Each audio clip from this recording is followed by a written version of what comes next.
You are listening to the Savage FINcast, Episode 100, co-hosts of FINcast Past. Chicago. A criminal mastermind called Overlord held our city in his terrifying grip. Ordinary cops were losing the battle against Overlord's super freaks and mutants. Then, a miracle happened. When I found him, he had no memory of his past. I helped him find an identity and a life. Now we have a fighting chance. Now we have the dragon.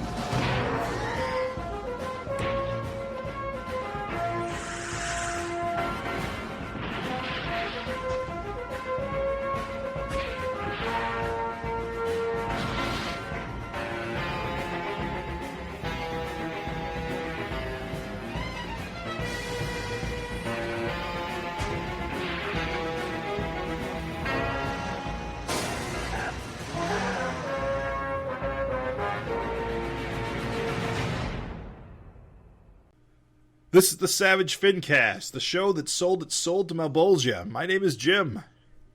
This is the Savage FINcast, the show that on occasion shoves its politics down your throat. My name's Raven. This is the Savage FINcast, the show that gives me an excuse to get drunk and shoot the shit and write crappy haikus. My name is Craig. Craig got really real for his. Too real. So we've got a very special episode. They said it was impossible, but, you know, it's possible. We have done it. 100 Savage Dragon episodes. Though technically it's more 101, and that doesn't include all the retros, and the Finisodes, and the various other things. But, you know, we call it Episode 100. To make ourselves feel better. Yeah. Eat a fat dick, perfectionists. It's our 100th episode, and I don't care. Stoked to get into it and to talk to all of our ex-hosts, right? Well, that's the thing, is that for this very special episode 100, we will not be reviewing an issue, even though issue 253 or 3 just 253 just came out. We will be saving that for next time to dedicate an appropriate amount of time to it. This episode, we are instead going to take a look at ourselves, go back to our roots, as it were, and we're going to talk to all the ghosts of FINcast ghosts of FINcast hosts to the future. We're going to be talking to the original co-host, Nick Justus. We're going to talk to his replacement, Adam Pruett. We're going to talk to regular recurring guest host, Zac Hawkins, and of course, you should have replaced me. Well, we tried, but you demanded your turn, so we had acquiesced.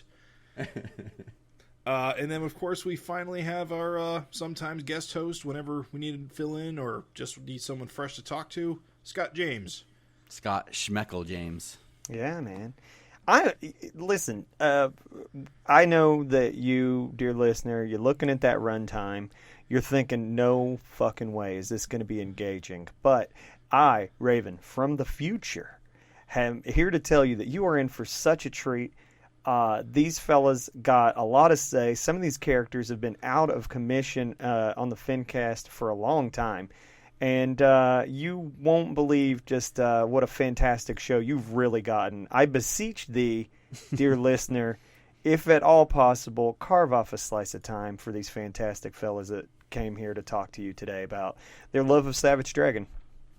Fantastic Fellow sounds like a good comic book. I'd buy it. I'd buy 2. But before we can get to that, we got a few news items we should rattle off through. Indeed. Top of the hour, our top headline, Savage Dragon 257's... Thank you. Savage Dragon 257's cover was revealed on Eric Larson's Facebook. I was trying to say too many things at once. You fumbled. I fucked it up.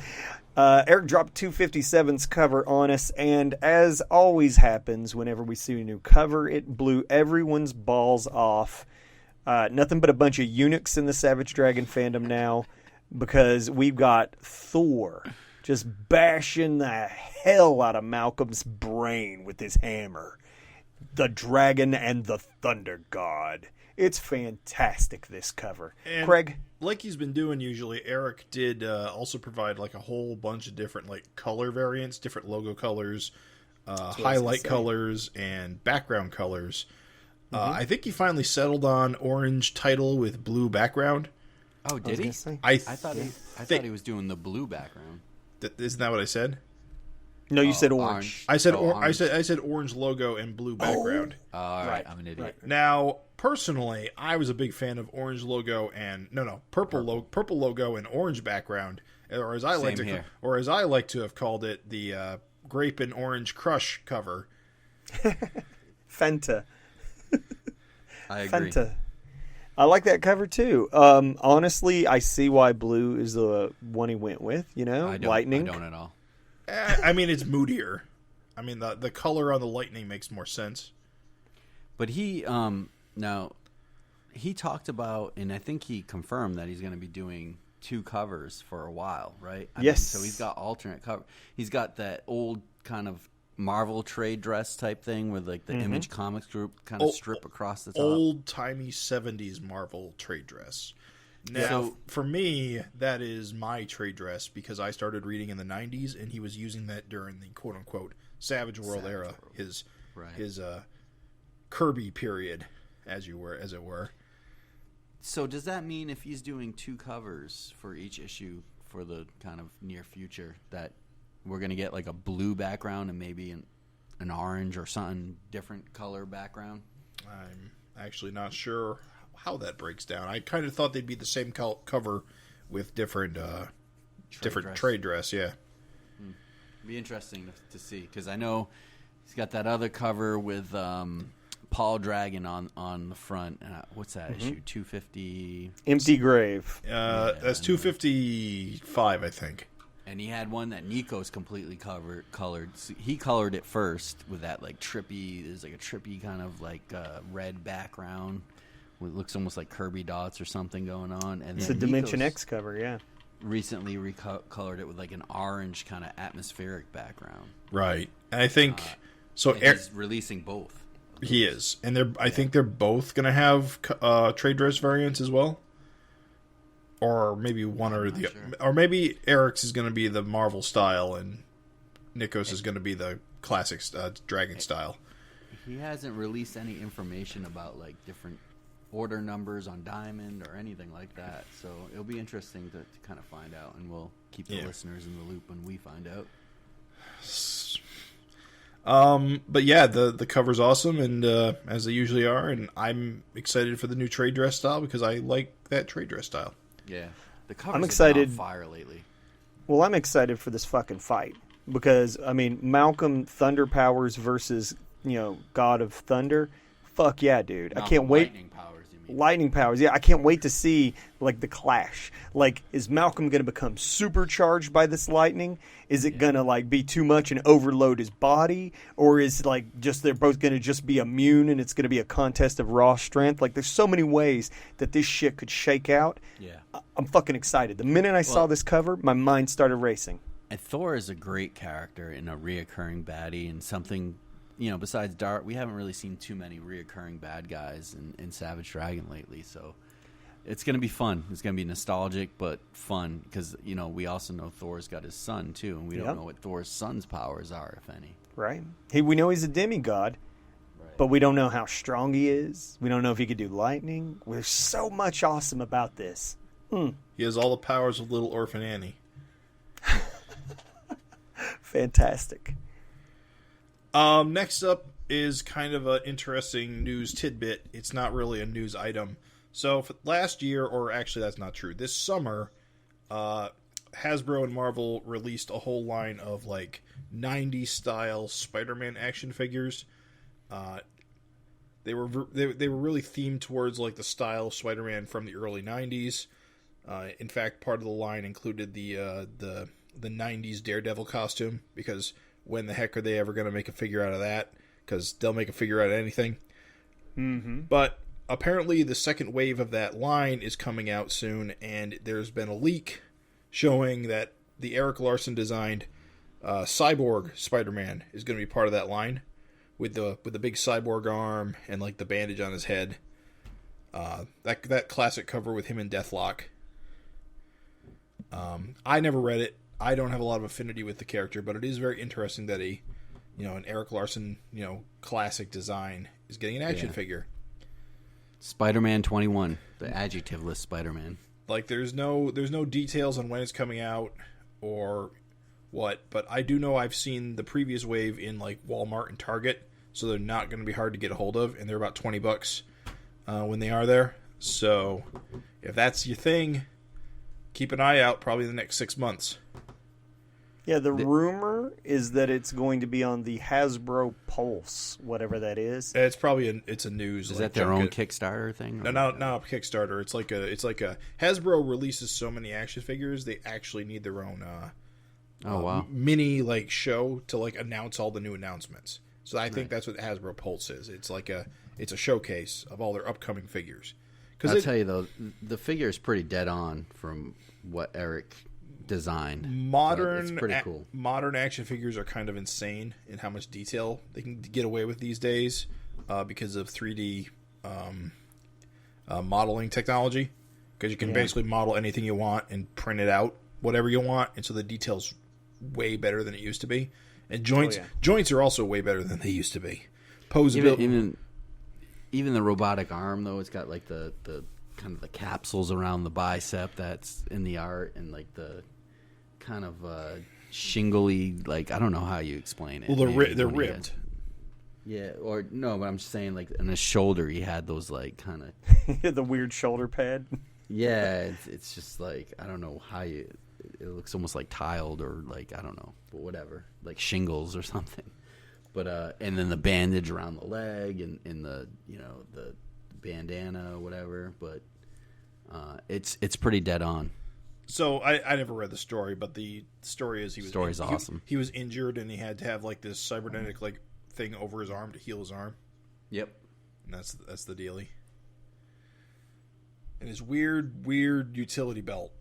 I guess it comes with pouches. Man needs pouches. Gotta have those pouches, dude. Question, fellas: you get a cyborg arm. You only got it for a while. I just punch everything I can. Not the direction I was going. Do you think that you got to jerk it, right? No. Look at you might rip it off. Look at those fucking ridges. You'll cut yourself. It'll get pinched. It'll get pinched in your side. It's got to really suck. Pinched in your colossus ridge. It's seriously got to suck for Super Patriot to just be a torso with just robot limbs. Dude, you guys ever play Centipede with the little rolly ball in the arcade? And you like get too aggressive with that rolly ball and you pinch your hand. Yes. Yeah, dude. Yeah. That's what's going to happen with your like colossus ridged hand. When you go to jerk it, you're going to pinch it. Yep. All right. I just would have thought that maybe a no-go, dude. All and right, cool. You might not know your own strength and just completely rip the joystick right out of the console. Fair. I think you guys might have saved me from a bleak future, a dark timeline. In case you're Cyborg, Spider-Man, or Neighbor Craig, Neighbor Craig could have done it. These are warnings. Neighbor Craig definitely did it. I'm positive. Do not take your cable arm and jerk it. No, it's going to end bad. And if it doesn't, I don't know. You dodged a bullet, but but you're still going to do it because you can't resist the temptation, Raven. Let's face it. You certainly can't resist talking about it. I mean, guys, we got a beefy show. Do you think that we should sort of just let those FINcast hosts of Christmas Past jump on in? Is that you telling me I shouldn't be talking about this anymore? I mean, you can if you want. Listen, I could talk about cybernetic masturbation all day long. Nope, let's get into it. All right. Thank you, dear listeners. Without further ado, let's get rolling. So we are joined now with one of the original Savage FINcast co-host, one Nick Justus, was there with us on our very first pilot episode, episode 0. Whoa. Good to have you back, Nick. Hello. Good to be here.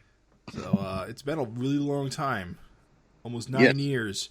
I don't think you were on. I think we had you on a couple times as like an interview guest. I actually didn't go back and look. I probably should have done that, but because I know we talked about like your comic project at some point. in the very far past.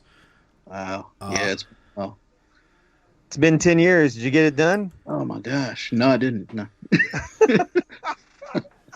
I think I did. I have to go back and look and listen.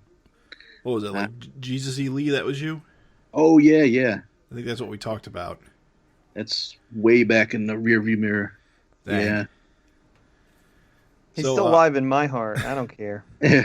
I think he's great. So, how you been? How's life been treating you these last decade? And also this year that is also a decade. A lot of moves, physical moves for me and my family.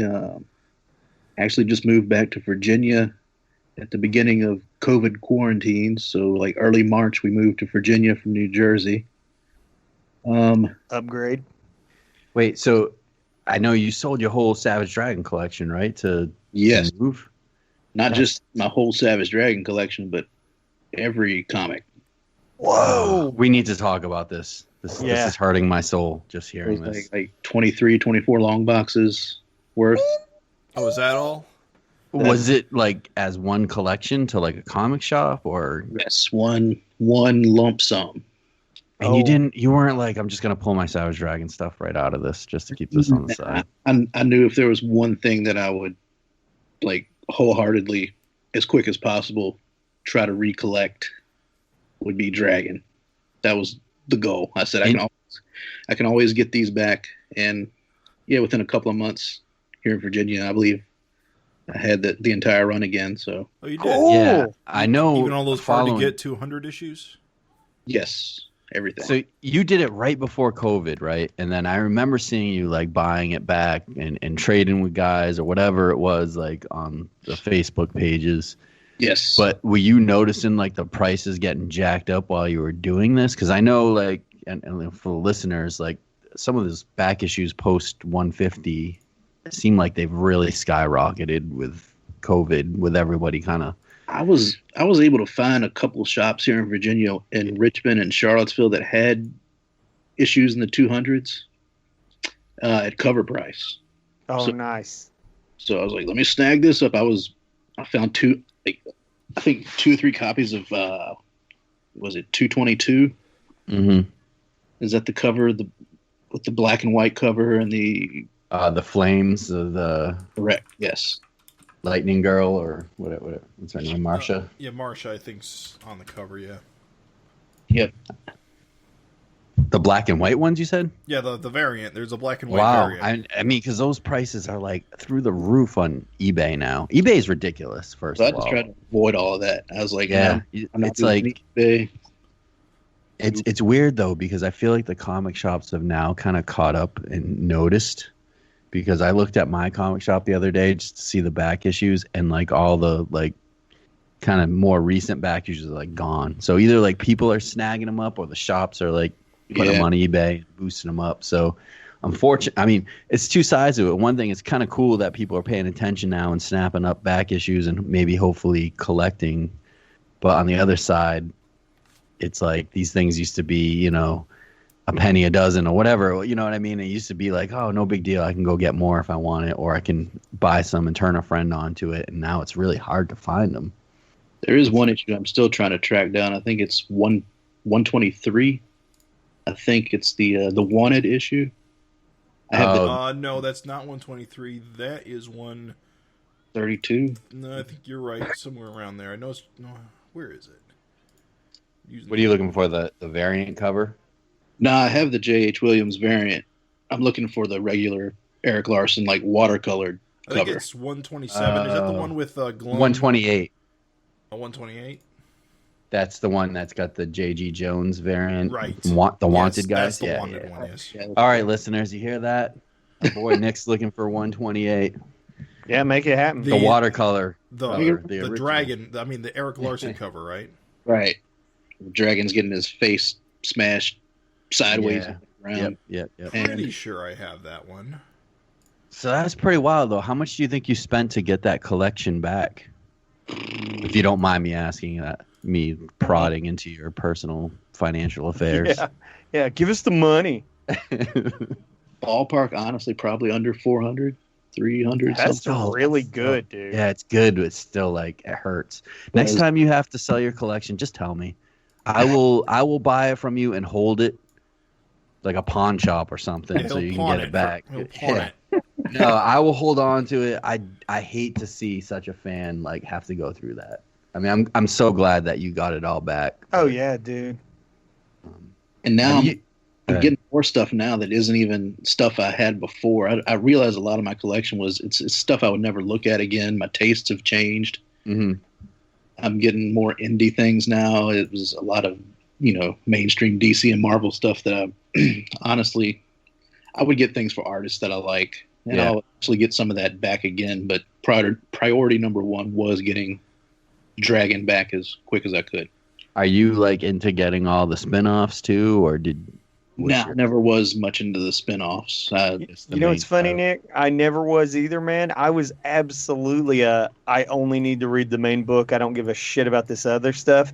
Jim and Craig's retros have put me onto that shit. So you might want to snap that up before it becomes hard to get to. Well, I saw your post recently, like yesterday, with all the covers of the Freak Force issues and everything you picked up. I was only going to get a few, and then what's funny is I just started thumbing through, and I was like, wait a minute. I was like, is it all here? And it was. And one copy of everything, too. So I was just like, oh, come on. I was like, if I don't just buy this, it will suddenly have gaps. I was like, screw it, and just went for it. Yeah, but I'm just telling you, like, Freak Force is actually a fun ride, and it's pretty consistent. I mean, since you're buying anyway, you might as well take that plunge. Might as well. All of my art books, I had like 2 bookshelves worth of books too, just gone. But it's kind of good though sometimes when you're moving, just to kind of clean out and just. There's some. I notice I have a lot of stuff that I just don't look at, and it's like, well, what am I holding on to this for? And I honestly started packing the stuff up, and I didn't have much moving help at all. Ooh. Didn't have money to hire anybody to do it for me, so I just said, I'm not going to take this stuff. Right. Just parted with it. Just it was hard to do, but getting away with my family meant more than my books or comics. Sure. Wow, what a journey though. Anyway, are you loving the new digs? Are you adjusting? This is actually where I'm from. Hell yeah, dude. I live close. I couldn't tell. It sounds like you have a Boston accent. What? No, I'm kidding. So I'm like surrounded by chickens and cows. Hey, you're talking to a man from West Virginia. That's good living. It's a change of pace, like the fast pace of like North Jersey and New York is a different world, man. You move back here and everybody's so laid back and in no hurry. Do you have a comic shop down your way, or did you find a new place, or how are you getting your comics fixed now? The comic shops are like an hour away. Wow. Richmond or Charlottesville. I'm just going back to the same main store and a couple little side stores that I used to shop at before I even moved to New Jersey and went to the Kubert school. So the stores I was shopping at like over 10 years ago, I just reverted to going back to those shops again. So with them being an hour away, I'm assuming you like kind of like a once a month type of thing, or once a week. Usually Saturday we have to go into the city anyway. Yeah. Because my son's karate and swim classes are on Saturday, so oh, cool. We take him to those and then hit the comic shop afterwards. And hell yeah. Yep, he loves it. He goes in and picks out. They have a nice young adult section and like kids book section, and he'll pick out something. And it's a pretty cool store. Nice. Awesome, man. It feels like you are constantly like a perpetual motion machine of sketch covers. You're just a beast. You never rest. I can't. This is like when my son was born 4 years ago. Mm-hmm. In February of 2016, I dropped my full-time job and just went completely freelance. Just gave it, just quit. And so I've been just doing freelance art, sketch No covers. kidding. Wow. 11 by 17 pieces. Crowdfunded a book that I'm currently working on. Is that Plug the it, man. guest Tell starred? us about it. It's called Serpent Handler. Yes, dude. It's I think I had a goal of 5,000 I wanted to reach, and I was able to cross that. I actually sold the original cover art for $1,000, which was a blessing. Wow. To one of the guys who gets a lot of sketch covers from me. Actually, he threw that money down and bought the cover, so that put me over the top. And then I funded it through Indiegogo instead of Kickstarter. Indiegogo, you don't have to actually reach your goal to be funded, though, right? Right. You still get the money. A lot of people don't like it, I know, because of its affiliation with Comicsgate. Right. I'll say it out front, but I want it to be known that I am not. We know you, dude. We know you. You're good.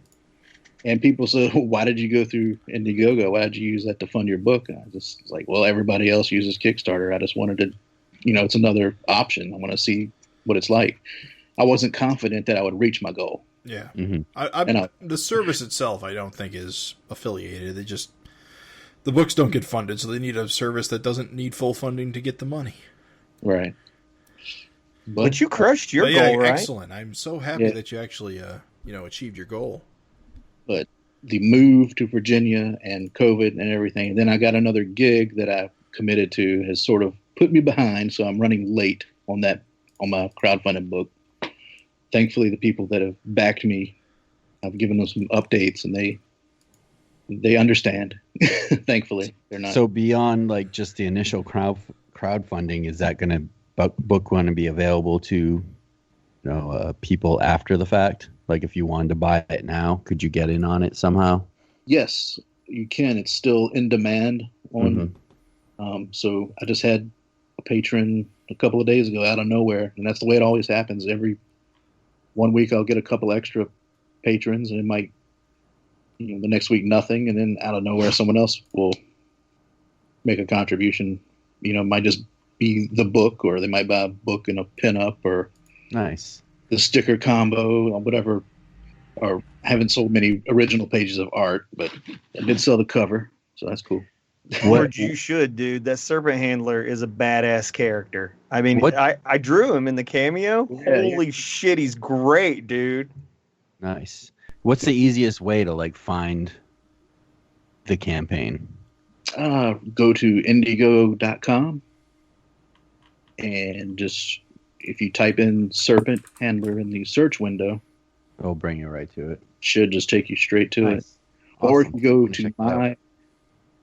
go to my Instagram, Nick Justus Art, it should be a link in my profile on Instagram, I think. Nice. I had it there. It should still be there, I hope. I feel like with the name Nick Justus, you were predestined to be into superhero comics. Oh, yeah. No choice. Remember, that's Justus, folks. Yes. But Nick Justus. Last October, I got a gig for an indie comic, penciling and inking. So I'm about to wrap up my 5th issue of that next week. Awesome, dude. Then I can jump back into Serpent Handler. But I mean, this project has put me behind. But it was a paying gig for a cool indie book, and I couldn't turn it down. I was like, I better do this. It's a fun project. It's 5 issues guaranteed with the possibility of more. So I have a feeling after this 5th issue is done, I'll probably be asked if I want to do more or not. So is it under wraps, or can you tell us what it is? Oh, yeah. It's called Anne Bonny. It's like a pirate adventure magic comic. Cool. Mm-hmm. What is there under a label, like a company? How is that spelled? Anne Bonny. ANNEBONNIE. Excellent. Nice. I hear Jim typing it up as we speak. From Blue Juice. Blue Juice Comics. Blue Juice? Yes. Ah, you like the juice, huh? Yeah.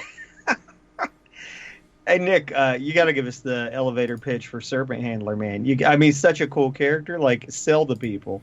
Give him that I got this elevator ride to dazzle someone pitch, because it's great.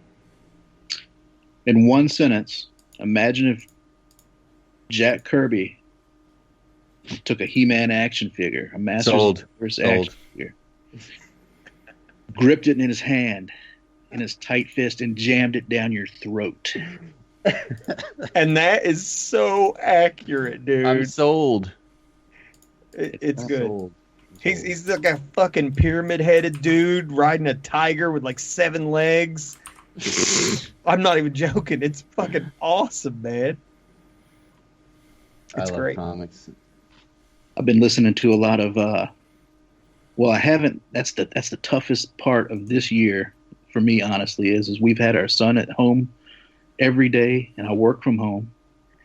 And thankfully, my wife does too. She still works for the company out of New Jersey that she worked for in New Jersey. They gave her a computer, and she still does the same thing. But I used to listen to music and podcasts and all this content while I worked, and that's just been slashed to nothing this year. So I haven't been able to really enjoy myself with music or just my conditions that I'm used to working in. So I'm assuming like internet's the issue, right? Well, I mean, I work like in the room next to my wife. Uh-huh. So she likes silence. Oh, got it. Okay. The son's there with the TV on, watching what he wants to watch or working on what he wants to work on. We have to work with him on his remote schoolwork. Mm-hmm. And so it's, next to impossible unless and if I put in some earbuds or something and listen to music, I can't be attentive. I'm tuned out and not, paying attention to him or what he needs and stuff. So it's, so come to my mom's and use her internet. It's bad. So let's talk about Savage Dragon a little bit. Like, what? I know we've been asking all of our kind of former hosts on this podcast what they have thought about the direction that it's going in. I mean, with Paul Dragon back in the picture, what's been your reaction post kind of 250? I bit my knuckles and I said, "Oh, ish." I was like, "No, Eric didn't. No, he didn't. No, he didn't. No, he didn't. What is he doing?" I mean, I was pumped. All right, I was gonna say, no, he didn't in a good way, or no, he didn't in a bad way. Good way. Yeah. Honestly, I was surprised it took him this long to do it. Right? With Paul Dragon in the picture, is he ever going to bring him into the fold? When will it happen if he ever does it? Somehow, some way. And how will he do it? I thought it was taboo. I thought he was just never going to do it.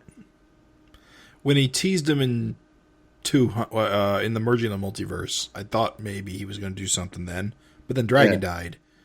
And so then I forgot about him. Right. Then he surprised us.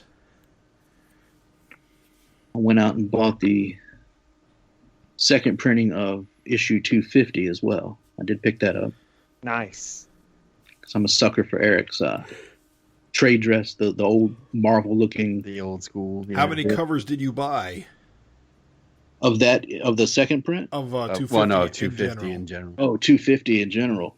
One of the regular Eric cover. Mm-hmm. Honestly, didn't want anyone else's covers. Right. Sure, fair. And then just the reprint? If I had gotten one, I probably would have gotten the Walt Simonson if I could have find it, but I didn't see it anywhere. So then the second print, right? Yep. Mm-hmm. And a handful of the white sketch covers. I was gonna say you had to get some sketch you're sketching covers. away. And I got like 3 or 4 of the green covers. Oh, What? really? What, you high roller? No, I didn't pay for them. Don't worry. I initially didn't buy them off of the, was it Scorpion Comics or wherever? I didn't go through them. Uh-huh. Right. I got one in a trade for something. I can't remember what it was. And then Drugs. Mm-hmm. probably, Did you say ass? no. Ass. Oh. He did. He It was did, on the right? tip of I his heard tongue. that. was on the tip of his tongue. He's like, I'm like, ass. We heard it. We heard it. Nick, just ass. I don't want you losing listeners. They love it. This is what they come for. And, a guy sent me one in the mail for in exchange for a sketch cover. He wanted a Dungeons and Dragons sketch cover. Bad trade on his part. So I drew that for him. Sucker. And I think I have a third one, but I don't recall how I got it. I think that's one I did pay for on eBay. I just I did. $2 million question, and we were all asking it. Even Eric was like, what would ever go on these and would look good? So you're a sketch cover guy. Like, when you look at that green cover, like, what comes to your mind? What are you thinking as a sketch artist? Like, sketch cover artist? Well, dragon first and foremost. I mean, somebody's going to want a dragon sketch cover eventually. Right. Well, I mean, I got like 3 of them, so if and when there ever are conventions again, like if I can get to New York, if I'm not tabling at New York, I'm going to go to Eric and get a commission on one, hopefully. What are you thinking? Artist choice. Oh, nice. I'm not going to like ask Eric to do this, that, and the other and try to play his art director or something. No, I want him to do what he wants to do. He's going to draw you a guy in Duder. Yeah, that's fine. Perfect. What do you like draw on the green? Do you use like you gonna just use regular ink, or are you gonna go with something different? Acrylic paint. Probably some paint. I want to try pastels and like do like a spray adhesive clear coat or something. Whoa. You could take sandpaper and actually sand the color off or sand. So I might experiment. I ruined a Detective Comics cover a couple of days ago trying to do that. a blue copy of issue 1027 of Detective. Let me experiment with this, and then just didn't turn out the way I wanted it to, so I'm a little reluctant to try that on a Dragon issue. I might not do that. I know that a lot of these cats, they're into like using whiteout, and it looks great. It's not archival, so it's like I feel like it's going to look shitty and turn bad. So like you mentioned paint, are you into like paint jelly rolls or like jelly roll pens or like whiteout? Like how do you do your white? Like if it was a green cover and you want to pop some white highlights on it, like what's your choice there? I've used white acrylic. I can't remember what the white ink is called. Pro White. Jelly roll, plenty of jelly roll. I'll use rolls. White Prismacolor pencil. Okay. The basic white Prismacolor pencil. That works great for me usually. But I mean, usually I do sketch covers and people have them slabbed or something. So I don't, if they're encased, I don't think the elements are going to bother the artwork over time. It should stay pretty pristine. Cool. I guess. We'll see. We'll find out in 20 years, 30 years. We asked everybody. 252, the salute to the funnies. How'd that hit you? Not my favorite initially. I wrote Eric a heartfelt letter about it.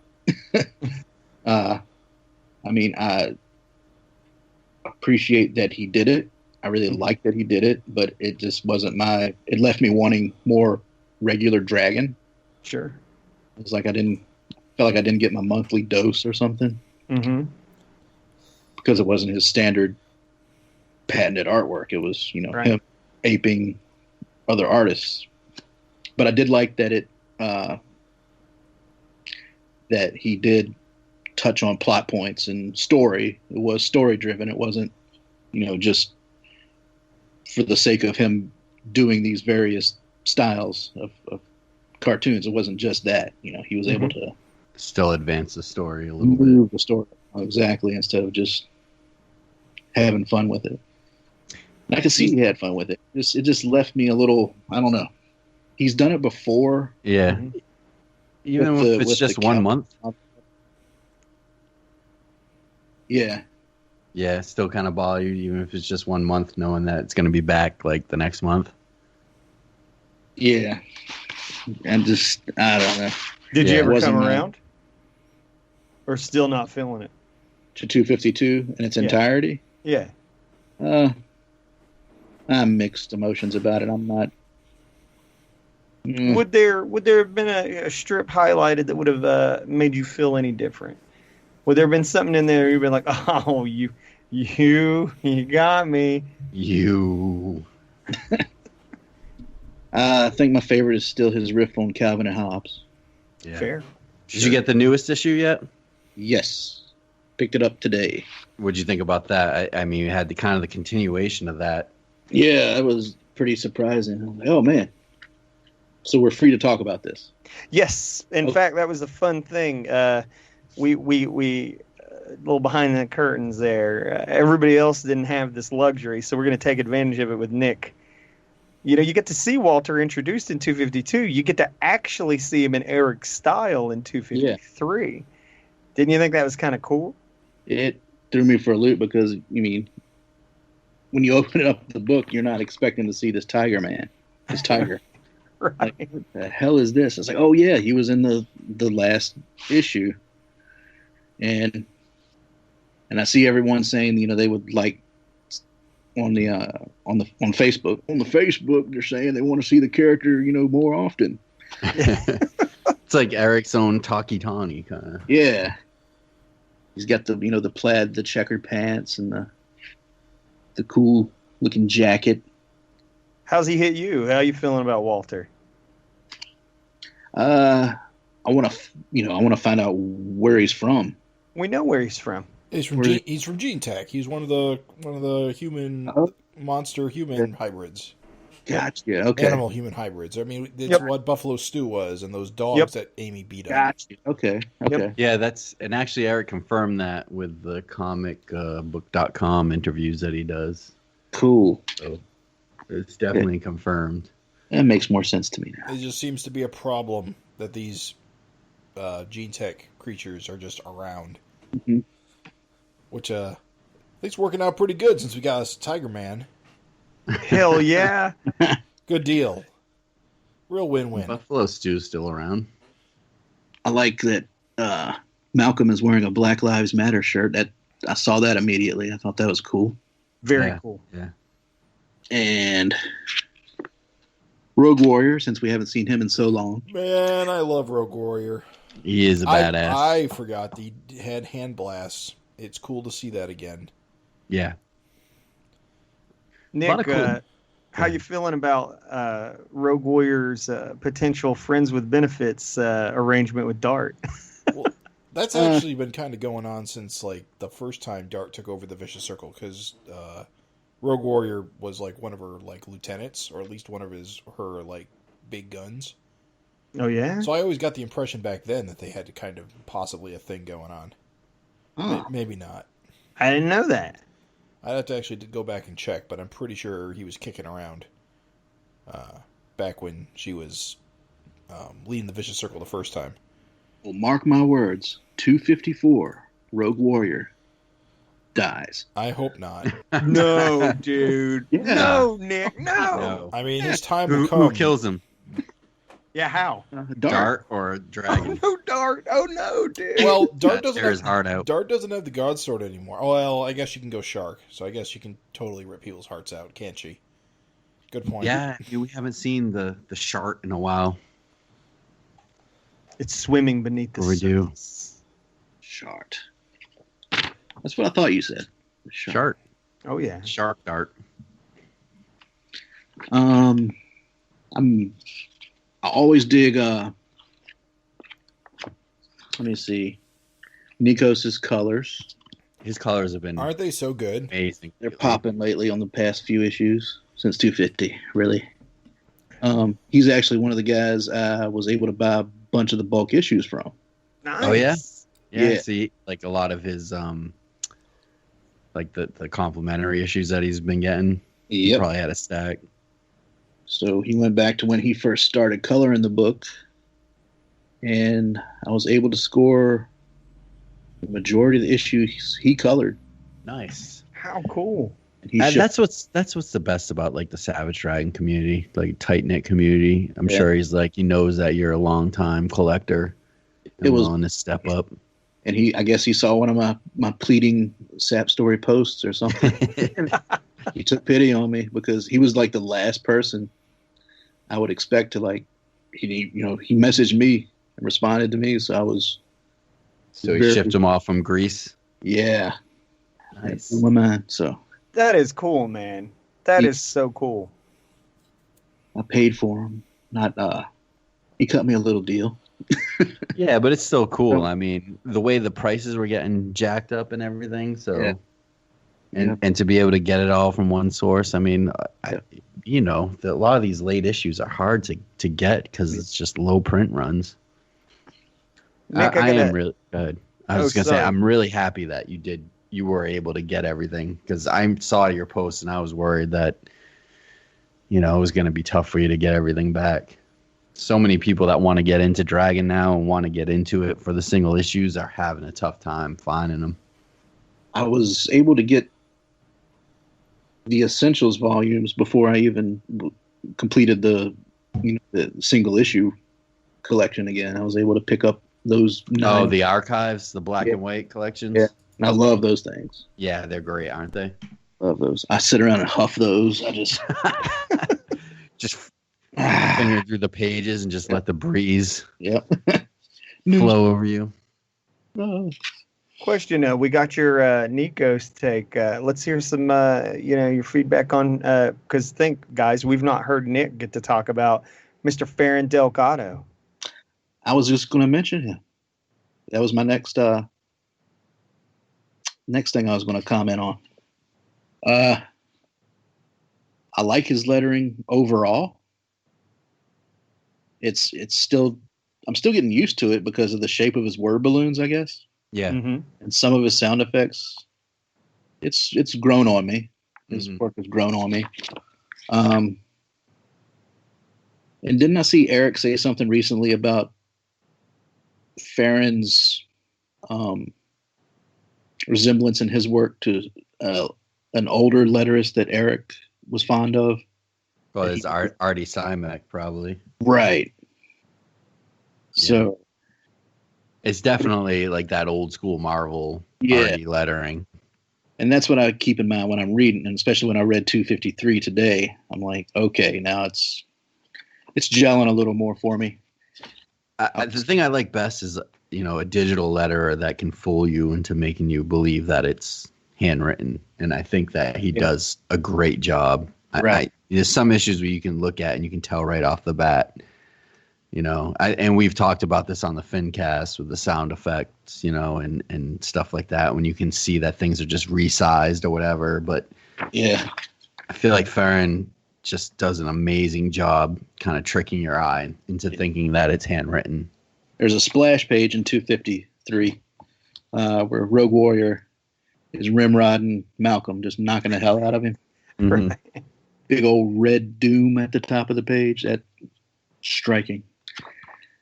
I like the way Farron was able to, in 252, was able to emulate all of the different lettering styles of the comic strips and was able to draw the titles the way he did. I believe he did the title.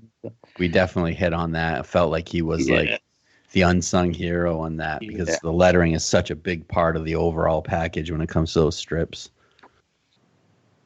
I hate to keep things rolling, but I just gotta know, like, are you Team Maxine or you think she's Team Obscene? I'm Team Maxine. Nice. Fuck yeah. Because I don't know, I like her. I didn't initially. Mm-hmm. It's another one of those things. I guess just like when Eric changes up part of his creative team, like lettering or coloring, it takes a while to get used to. It's a shock, and Raven's definitely battled me a lot on it, where I was just like, it's too much. And then I come around and I'm like, you know what? Fuck it. It's just Eric doing his thing. And that's the charm of Savage Dragon, is that he's just going to do what he wants and take it or leave it. But it's just good for the comic as a whole that somebody just just does what they want. You know, I think that's the charm of Savage Dragon. I don't know if you agree with that, but it's just like wherever he wants to take it, he's going to take it. No editor is going to tell him what to do. And you're going to be surprised and shocked, and you'll get used to it. And as soon as you get used to it, something different will happen. And when I started collecting Dragon, like me and my buddies from the beginning, a couple friends of mine, and that's why they fell off. They didn't keep collecting like I did because they just didn't like change. I suppose. Yeah. But I've stuck with Eric and Savage Dragon since the beginning. So even when I had to part with the whole collection, it didn't take long to rebuy it. That was, like I said, the priority. I feel like with corporate comics and stuff, change is more forgiven because teams come in and out every 10 issues or 15 issues or even less. Mm-hmm. So like it's more accepting. With something like Savage Dragon where it's one guy, it's like the minute there's change, it's like it's a big deal to people because they've gotten used to something, and it's one guy doing it all. And so, and how do you not expect someone to evolve? Oh, absolutely. Over time. I mean, how can you just do the same thing over and over again? You know, that like you can't have it both ways. Yeah. Well, Nick, you're an artist and a comic artist at that. It's like, can you imagine like being expected to do the same thing for 28 years? Yeah, I mean, I'm looking at the back of Paul Dragon on the back of 253. He's on the back cover from 1982. I mean, imagine if Eric still drew like that. Right. I mean, that's not even the art that people, that initially bought Dragon in 1992, 93. That's not what they never knew about this, the older stuff. Right. So it's amazing though, like thinking as like a young kid, and I don't know, Nick, did you collect it when it first came out? Oh yeah. Yeah. And so didn't you think like, oh man, this art can't get any better than this. This is amazing. And then when you go back and look at it, you just notice it's just stiff in some places. I mean, it still looks great, but it definitely like drives me crazy when people are like, he's not as good as he used to be. And it's like, well, he's evolved and like he's learned how to make shortcuts, and it's better cartooning overall, Big time, dude. And I think a lot of these people that say things like that probably haven't collected the book in forever. Oh yeah. In the first place, and they'll be the first to comment about the Biden cover or. Right. There were people really just like, God damn it, I hate this. Like just like furious. I can't do it anymore. I can't do it anymore. You figure he would have shed those people a long time ago though, because he's not like this is something new, Well, I mean, only thing that came to mind is do they just buy the comic and put it away and not read it? There's definitely some of that going on for sure. But I think most of it is people that don't even collect it. Like the whole, I'm not buying this anymore. I'm dropping this comic. Oh, come on. You never bought it. If this is what's shocking you now, you never bought it. Let's be real. I have to ask, sorry, go ahead. I feel like I've been asking too much. I was going to say, it's my experience that there are a lot of like, quote unquote, but fans who seem to like be art focused, yet don't seem to know a lot about the process or like how comic art comes about, how it evolves over time. There seems to be a lot of ignorance about that. That's why people get latched on to like the early rougher days. Mm-hmm. Yeah, but I honestly also feel like there's not a lot of comics like Savage Dragon where you can just look at somebody's career for whatever, how many years, 20 plus years on one comic and see the evolution like that. Right. So you might get guys that work, like you said, 10 issues on one and then jump to another and jump. So that the change isn't so noticeable because they're working on different properties and stuff like that. But so many people see it as a de-evolution rather than an evolution. You're right. And that's not healthy because it's like so ignorant of the truth. Mm-hmm. Artists, I don't know if it becomes simpler. I'm not an artist, but you simplify things that used to be complex over time because you get better at drawing it. Yeah. So every cartoonist does it. You don't need to labor over like the detail or like background details as much as you used to. That sort of thing. Right. Or just understanding cartooning in general. We don't need to make these over complicated costumes. Learning from the masters that keep it simple. Yeah. It's cartooning, it's more crazy. More line work doesn't always equal more quality, or it doesn't, Well, in these artists have been they're learning from guys that learn from guys that learn from Kirby or whatever. So like every generation gets more diluted and further from like the perfected kind of state, I feel like, in a way. And maybe you guys disagree with that, but you're right. It's like, I don't know. It's the same thing with like architecture and everything and music. There's like a certain generation that seems like they perfect it, and then it kind of goes downhill after that. I don't know if that's true, but that's the way I feel sometimes. Like you can look at old buildings and be like, that looks amazing, like the architecture. And then you see new stuff that's built and it just looks like a cardboard castle or something. You just don't appreciate the brutal architecture style. Brutalist Jim. I love it. Just anything, music, you get to a point where the Beatles or Jimi Hendrix perfected something and then you listen to something now and it's like it seems to be going in the wrong direction. And I don't know if that's just me being old and getting old and grumpy, but I don't know. I'm an old grump, but I love modern music. Yeah. Guys, times are running low. I have to. I can't let Nick go without asking him. It's just, and I think listeners need to hear it too. Nick, please talk to us about Officer Justus. Oh wow. Yeah, who is that? I used to be a correctional officer. What? Yeah, man. Back in the day, 2001 to 2008. Mm-hmm. Before I abruptly walked out of that job and attended the Hubert School.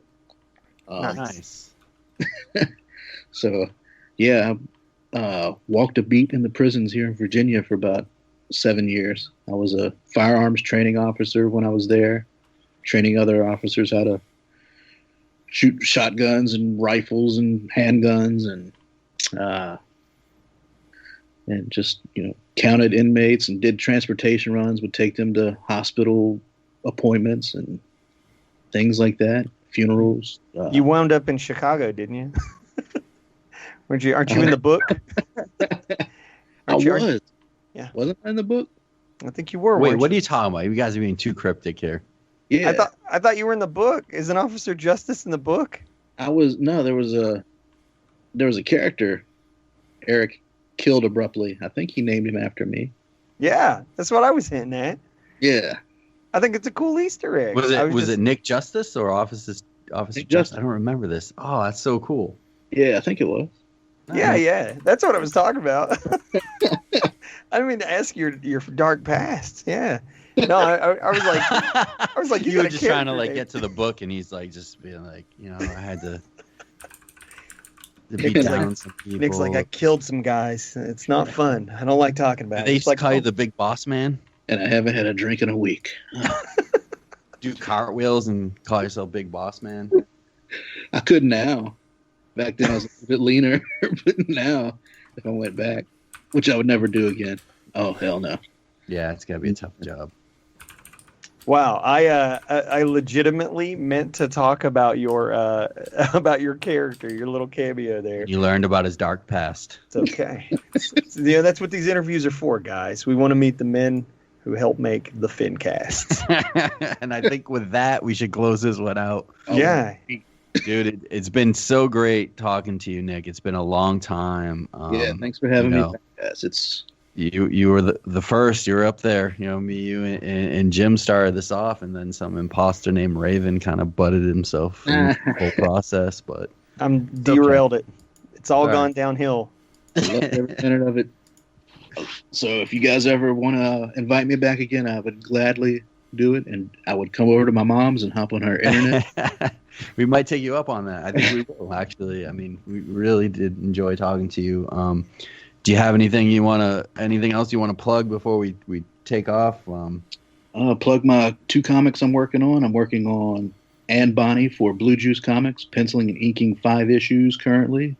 They'll be in previews early next year in Previews Magazine for comic shops. So have your LCS order some of those, please. And my crowdfunded book, Serpent Handler, is currently in demand on Indiegogo. That's Serpent Handler. And that's past due, but I am slowly but surely working on it. So that'll be coming out next year as well.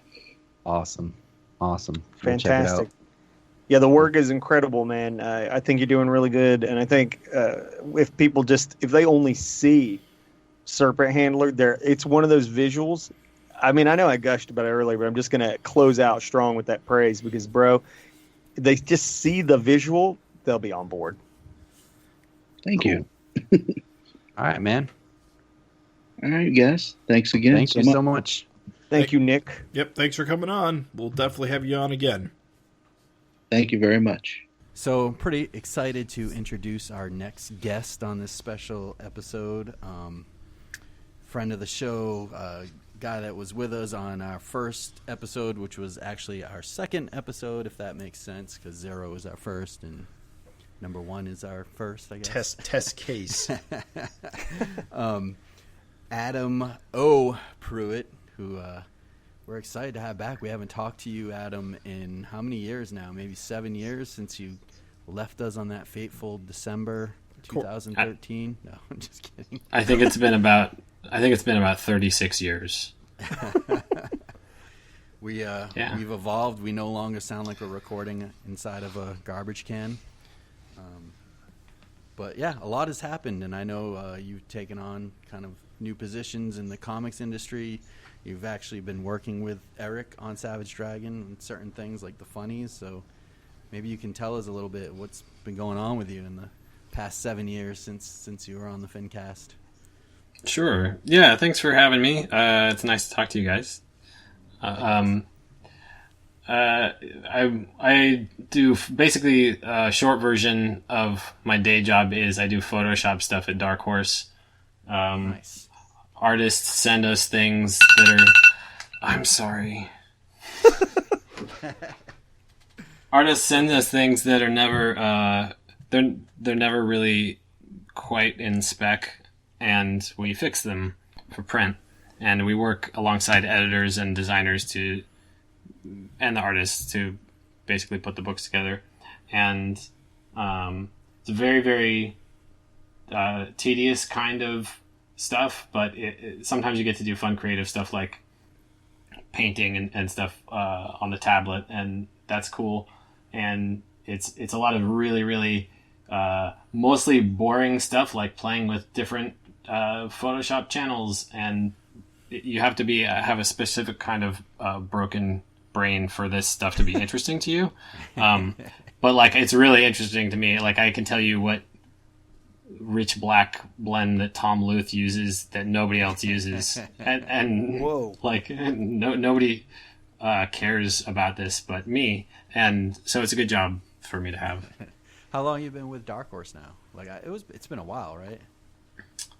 About 5.5 years. Wow, yeah. And Yeah. you still doing like some freelance on the side? I know like you were working with Michelle Fife on certain design and stuff like that, right? Yeah, still working with Michelle. Still doing some stuff on Savage Dragon, although it's just less and less frequent. And still, like all of the lettering stuff too that I do is on the freelance side. It kind of just depends on how busy I am. But I went from being basically doing lettering full time to Dark Horse, and so the extra stuff kind of took a back seat. But for the listeners, like, you are the one that kind of coordinates and puts together the funnies, right, for Savage Dragon. You curate at least the strips for Eric.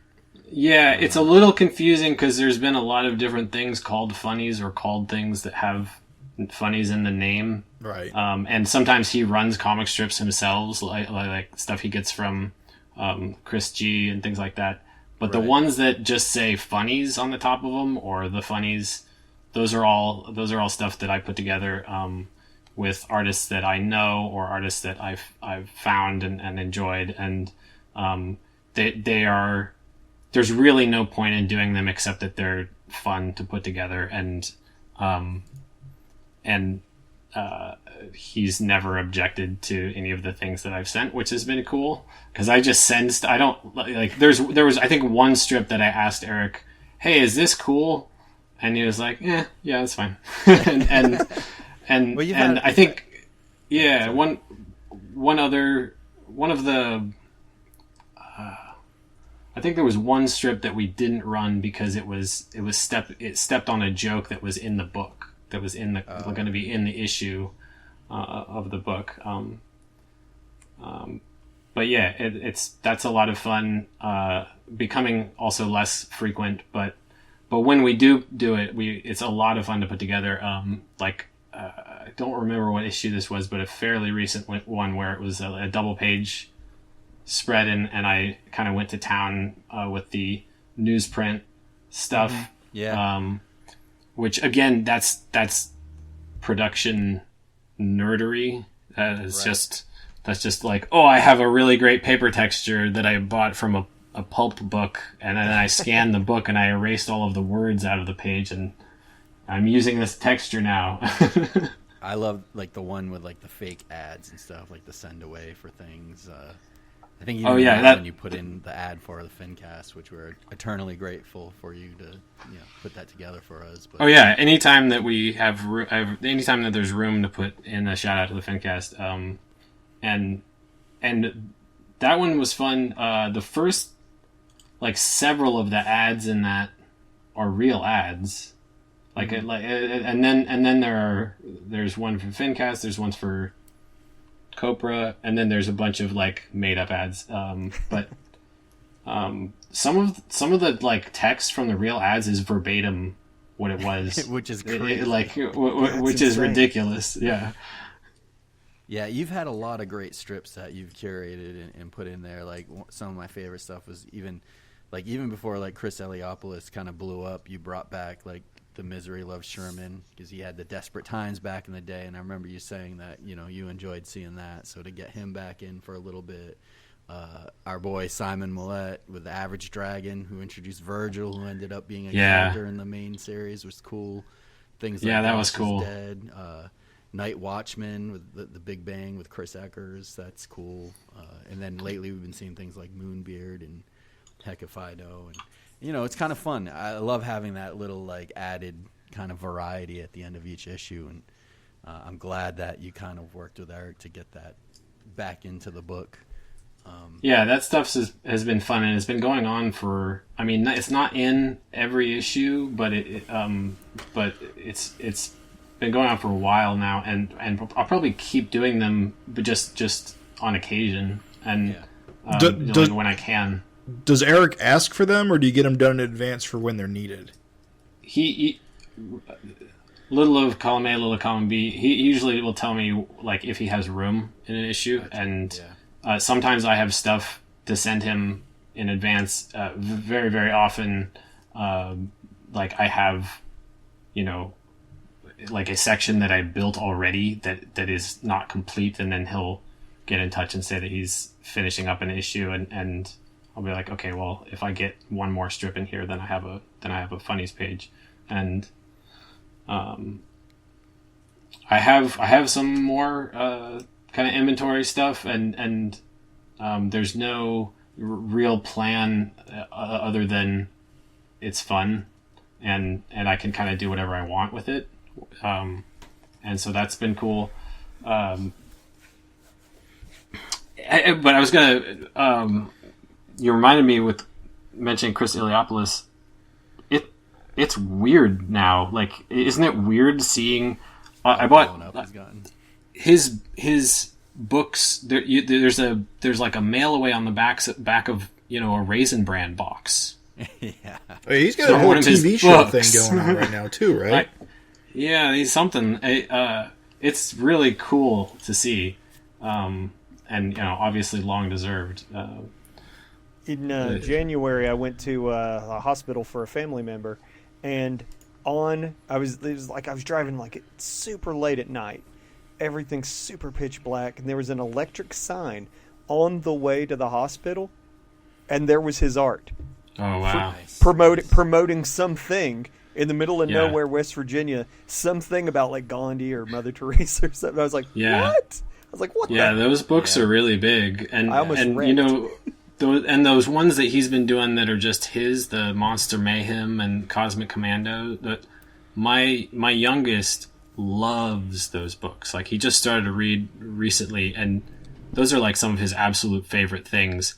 And he has access to like everything, so it's saying something that he picks those out, and you know, they're a lot of fun. It's the perfect kind of thing for his age, and do you remember his Franklin Richards book for Marvel? Yeah, I think I still have some of those comics. I got the very first convention sketch of Franklin Richards by him. It was like when it came out, and he was at the New York Con with Eric, sitting by Eric, and I just asked for a sketch, and he's like, I think this is the first one I did. But like I said, it's crazy to see how big he's gotten, and couldn't have happened to a nicer guy. So, you know, I saw him I guess I met him at Terrificon because I got a G-Man issue signed by him. I didn't get No, you're thinking of Chris Giarusso. Oh, wow. Wow, am I an idiot? How dare you confuse a Chris with a Chris? The Chris's. That's okay. I think I have I'm sure I still have this because I save everything. But I have a Marty and Toad sketch from... Nice. I want to say 2000. Yeah. Probably. So, and it probably was San Diego or something like that. And I think he was there. I think they were having him sign X-Men movie posters because he had lettered some X-Men comics like recently, and they were like, and I was like, fuck the X-Men. I want to talk about Desperate Times and lettering. Well, speaking of lettering, like I've seen that we haven't had any funnies I think since 247, but you are lettering the Etherian backup by Fosco and Carlson, which originally appeared in Vanguard Ethereal Warriors, right? And now is kind of serialized and in color with Nico doing an amazing job on coloring. But tell me a little bit about the process of the lettering on that. Are you actually redoing all of the lettering, or are you just reformatting it for the serial? No, so this is that project has had a very long history. It was originally I believe it was really going to be a serial in Vanguard. Right. Because it was done as a serial, like there's chapters. Mm-hmm. And then eventually it was just published all together as a one shot. Right. And so I think the stuff that Chris Iliopoulos lettered was the stuff that was the first two chapters. And then when they put the book together, you know, he was busy or for whatever reason, Gary lettered the rest of it himself, and it was all like pasted up because this was 1999, 2000 area, and they reordered the story, and so the pages jump from Chris's letters to Gary's letters to back again, and the transition is really stark between that Chris's hand lettering and the pasted up font. And so they always wanted to get it redone for at least Gary's section to get redone to match Chris's more closely. And so Chris's stuff is still intact. We're not relettering that stuff. I'm just relettering the rest of it and trying to match it as closely as I can using a font that is fairly similar to some of his old hand lettering stuff. It's back in its original order. And the other major thing that they've been wanting to do forever is to get it colored. And just over like about 5 or 6 years ago, Gary sent me all this stuff because he has all this, like he has Xeroxes of the original art as well as basically Xeroxes of what was published. And the great thing about all the original art is it didn't have the paste ups on it. And so I was like, oh, sweet, we can scan all this stuff.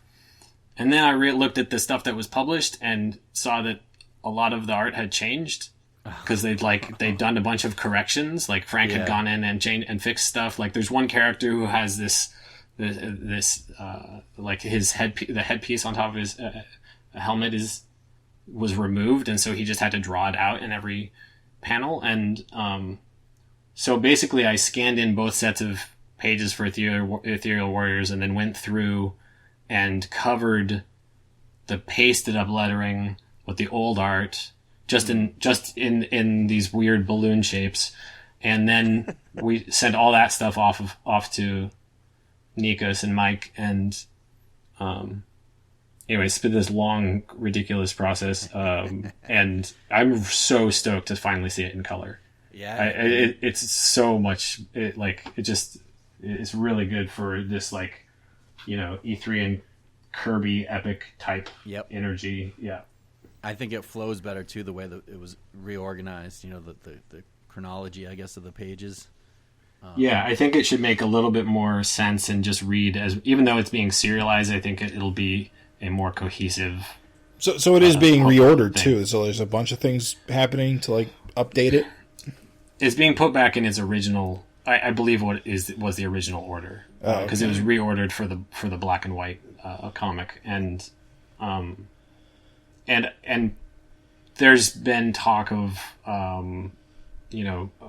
Frank putting all of the E3 and stuff in one place at some point, which would be really awesome to do. And scoop! You hear that, guys? Scoop! We got a scoop. Scoop! Let's will it into existence. I'll have to dig my old Strange Visitors, not Strange Visitors, the other one, Ethereal Warriors out of my box, and to compare them. Rich Johnson fires up the old Bleeding Cool. It is fun though to compare them. I mean, the color makes it pop. I mean, there's this one panel that's got all of like the image heroes of the time. I think when they're talking about them, it's that's like right. Almost like a half splash or something. And to see it in color, it looks so much better. It just define all the characters are well defined, and I don't know. It's good. It just looks nice and polished. I love what Nikos is doing with his colors nowadays. And it just serves the story so well. It looks really cool. I'm excited to see it. I've been staring at these scans for 5 or 6 years, and then Nikos colored the thing really quickly, and he did it because he did it between when he was waiting for other stuff to come in, and he just kind of wanted to get it off his plate because the art's already done. He's not having to wait on Vanguard E3 and being drawn, so. He did an awesome job. He did it really quick, and for a change, we're actually ahead, which is awesome. That rare feeling of a buffer. Yeah. So, I guess we should pick your brain here. How are you feeling about Savage Dragon lately? I'm enjoying a lot of the weird stuff. There's part of me that is like not following some of the plot threads really closely because I read the issues when they come in to be when we proofread them, and then I don't usually see them again for quite a while. And so like back in the day where I might pick up the issue and read it a number of times in a row. Now I'm lucky if I can read it twice. And so I'm sure I'm missing some threads that are continuing storylines and things like that in terms of the like continuity cop in the back of my head. I don't really know some of the things that are going on, but he's obviously like having fun just kind of doing whatever the fuck he wants. Yeah. And I really dig a lot of the experimentation, whether that's the really giant oversized art that he was doing for a long time, or like recently the homage to the comic strips, the Famous Funnies issue. That one was just really well done, and some of this stuff, it's sort of like what we were just saying before, where some of it is the reason to do it is because it's fun, and I was impressed that he was able to when I saw the graphic fantasy reprint, I didn't make the connection that he's putting this in now because it's folding into the story, and that's cool too that he was able to figure out a way to do that. But I like some of this stuff regardless of whether or not it serves the story, I guess is my point. Just because it's fun to see experiments, whether they're like totally successful experiments or whether they crash and burn. And so yeah, that's sort of roundabout where I'm at. Hot take. What's an experiment you thought was a little less successful? Less successful. You know what? I'll let you have an in and an out. I'll let you have an in and an out. Give us an experiment you loved and one that you thought could have been better. Okay. I might have to think about this because, like I said, I don't remember a lot from the stuff that has been... well, I can tell you about the stuff that's in progress. I was impressed about the folding of the graphic fantasy stuff into it. Mm-hmm. Yeah. I don't know that I'm on board with having bringing Dragon back essentially. Right. And I would probably prefer that he went in a different direction with that. That's fine. When you say different direction, do you mean bring a different way to bring Dragon back, or don't bring Dragon back? Call out. I mean, don't bring him back at all.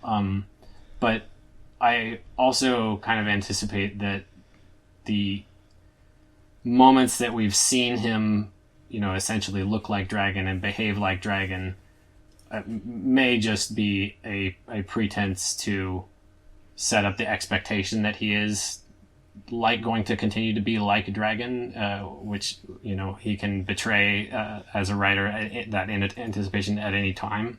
Sure. Which is something that I would sort of expect. But yeah, a more generic complaint is I like it a lot better when he leaves dead characters dead. Yeah. And that's been going on since whenever the first time anybody was brought back. It does feel like Dragon gets special treatment in this regard because he's died a lot and come back a lot. Oh, well, I mean, his death was the death issue was good, but I loved the moment that we thought that he was dead previously. Was that 168? Dark Lord's eye lasers? Yes. That was such a good moment. That was such a good moment. It was like, oh, he's getting the whole story, and he's completely fucked, and this is perfect moment for him to exit. Yeah. I know he had more stuff that he wanted to do with him, but 168, I think, 170, something like that. Yeah, it's got to be because it comes back in 175. Yeah, that must have been. That should have been. That's what I'll stake my. I'll die on that hill. He should have died then. Sure. Well, no, that's good. I love to hear those conflicting, different opinions. Absolutely. I should reread because then I'll have more really great opinions. But the experiment that I thought really, really worked was the doing the art at the ridiculous size. Yeah. Oh yeah. And I know that's not new anymore, but those are some there's one issue where the whole issue is double page spreads. Mm-hmm. Yep. That's got to be a contender for a top issue. That one is pretty fucking dope. Absolutely. Holy shit. My favorite is who's the guy with that's got the split down the middle with the two different colors. I can't even think of his name right now. Oh, not recently. Not Warren Terra, the other guy. It's like the Torment, guy's got the little worms on his head that kind of Torment or evil. Torment, I think. Anguish. Man, that issue that's twice up when he's it's a whole battle scene and he's getting punched through bricks and then he picks up the building at the end and tosses that building. That double page spread knocks me off my chair every time I look at it. It's just insane. I wish, everything could look like that. But I'll tell you what, the art in the past few issues of 250 and 251, 250, it's just top notch.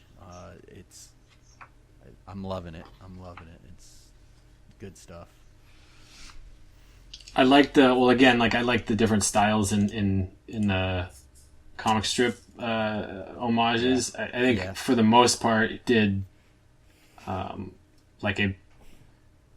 remember this. It was taking him a while to do, and I don't think this was easy to do some of this. Oh, I'm sure it wasn't at all.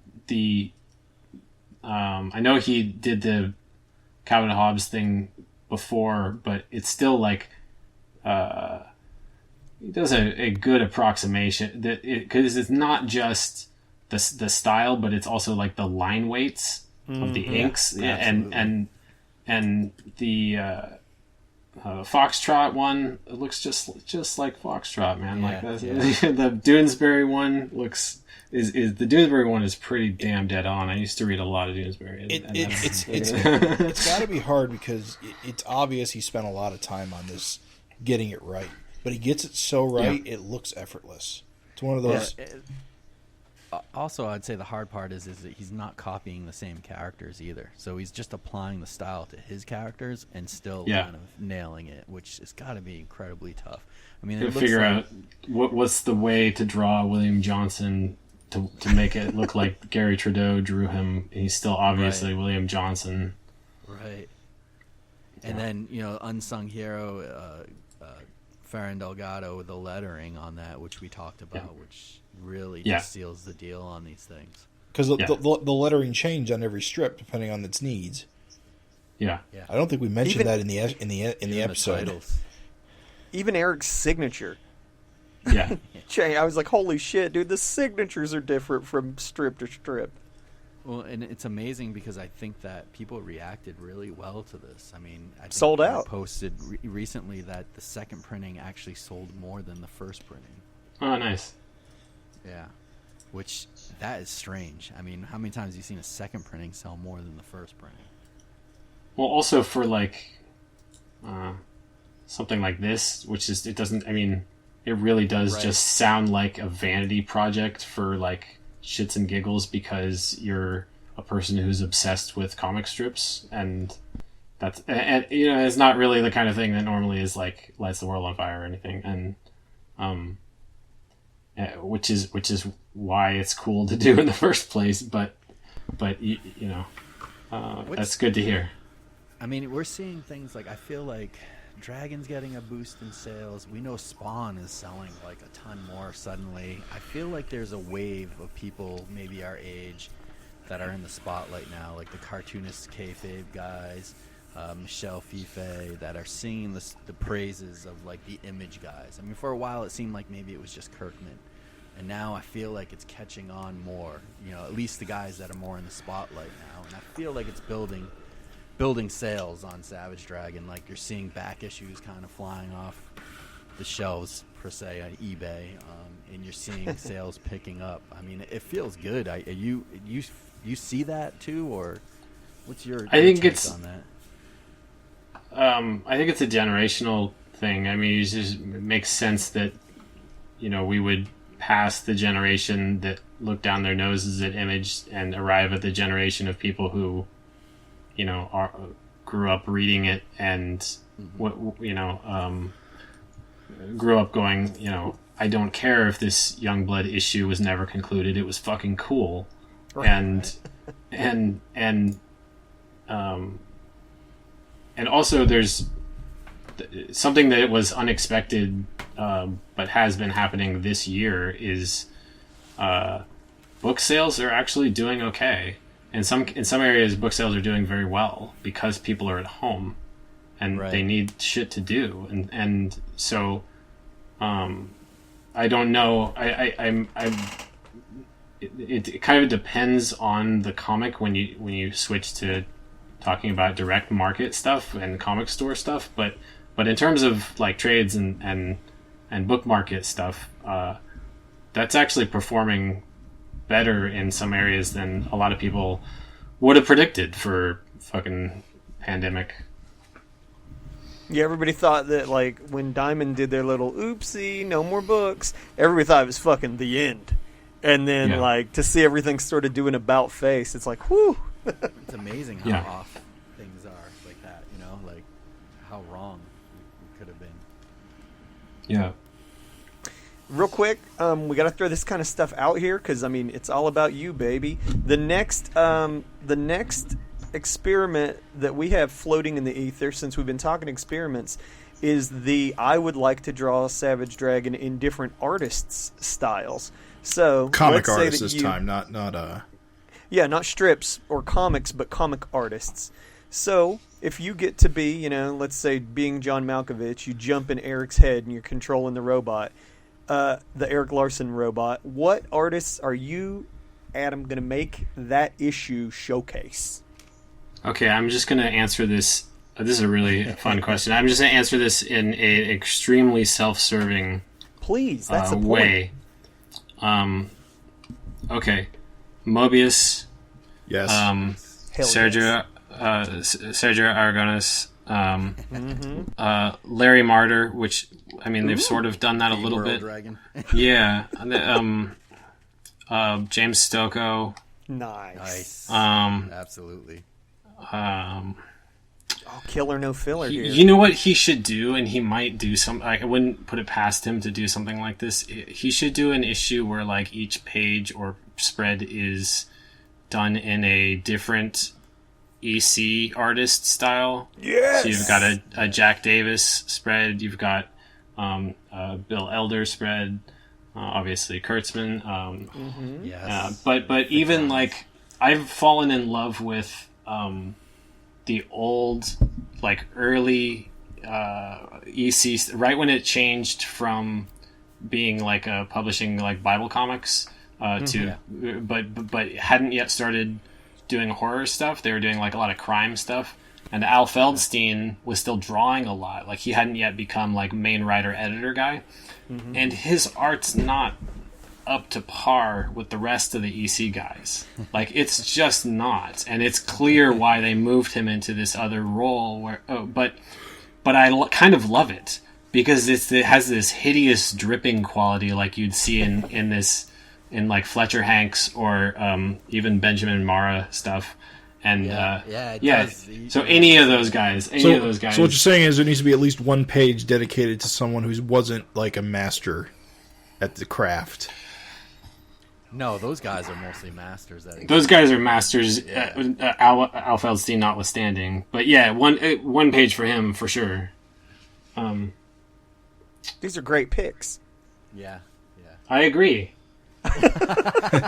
These are great picks. These are great. Yeah. Now, and Fife also. Oh yeah. Yeah. Gotta throw your boy in there. Yeah. Hell yes. Now you just gotta find a way to get into the Eric Larson. Would it be weird for Eric to emulate an artist that came after him? No, because it's about style. And man, there ain't a voice in comics right now that I think is as unique as Fife. No contest. So, like I said, he's like a modern Sam Keith. Like, you see his shit and you know it's him.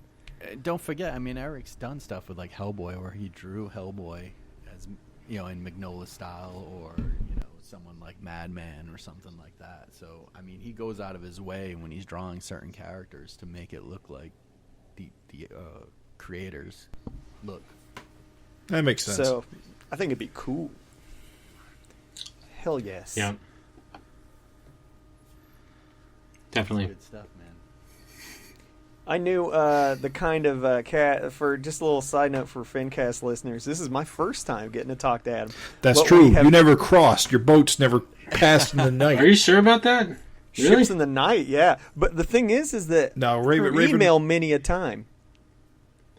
So I'm pretty sure we were on, like, maybe. No, you know what? I can't trust my memory at all. Yeah, so my recollection. Just take your word for it. My recollection is that Craig replaced Nick and even replaced you, You're wrong. What? Oh no, you're right. You're right. Adam replaced Nick, and then Raven replaced Adam. Yeah. So, but basically, like the thing is that like I knew that like the whole graphic design thing because like when I turned in my backup for 225, you're like, this is just nerdy kind of a question because of who I am, but. Did you select these blacks using channels, or did you just turn the line art up adjusting the values on the levels on the thing and setting it to multiply? And I was like, multiply? Because I know that's not what you're supposed to do. I felt bad. I was like, oh, busted. He got me. Yeah, in his head he was like, amateur. I don't remember that either, but I believe you. It sounds like something I would say. And then the funny thing is so like obviously like we get our we speak to you through the emails and like so we're chatting you up. Like usually you're one of the first people we get to talk shop with on the latest issue because it's a hush hush secret. And it's like, oh my god, this. So we're talking to you or whatever else. And what's so funny, Adam, is that like man, like you're as soon as like so you've become like on my radar like forever because we talk to you at least monthly, and like. I feel like I see your name fucking everywhere, dude. You're like everywhere, man. Your name was on those Ninja Turtle fan comics that we reviewed last episode. It was. Oh yeah, those things. Oh my god. I said, God damn! I said, there's Adam's name. What? Yeah, he's either letterer, or colorist, or designer, or something. Like everywhere, you're like, yeah, everywhere, dude. You're and everywhere. Then half the time, you're not even credited. This is all true. I'm very, very famous, very important, prolific, and you guys should feel honored. We do. Yeah, we should be paying you to be here. The comics industry. That's right. Somebody should pay. Yeah, I got your Cash App. There's a 50 in there. There's a 50 in that Cash App. Don't worry. Yeah, no, just saying, congratulations on just prolific, and like just living the dream. Hell yeah, being out there and doing the damn thing. Like, you just feel like you're got a presence. Well, thanks. I seriously, I am fortunate, and because I've had many jobs, and I'm fortunate that I actually like my job. And, yeah. and that's something that most people don't have.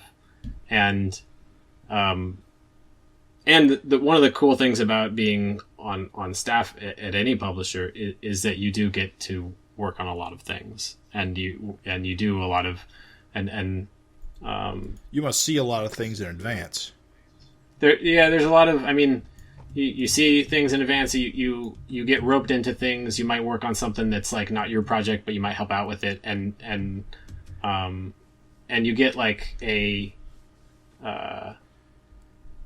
you can spend just a year at a place and get a ton of experience. There's a constant flow. There's a ton of stuff going through all the time.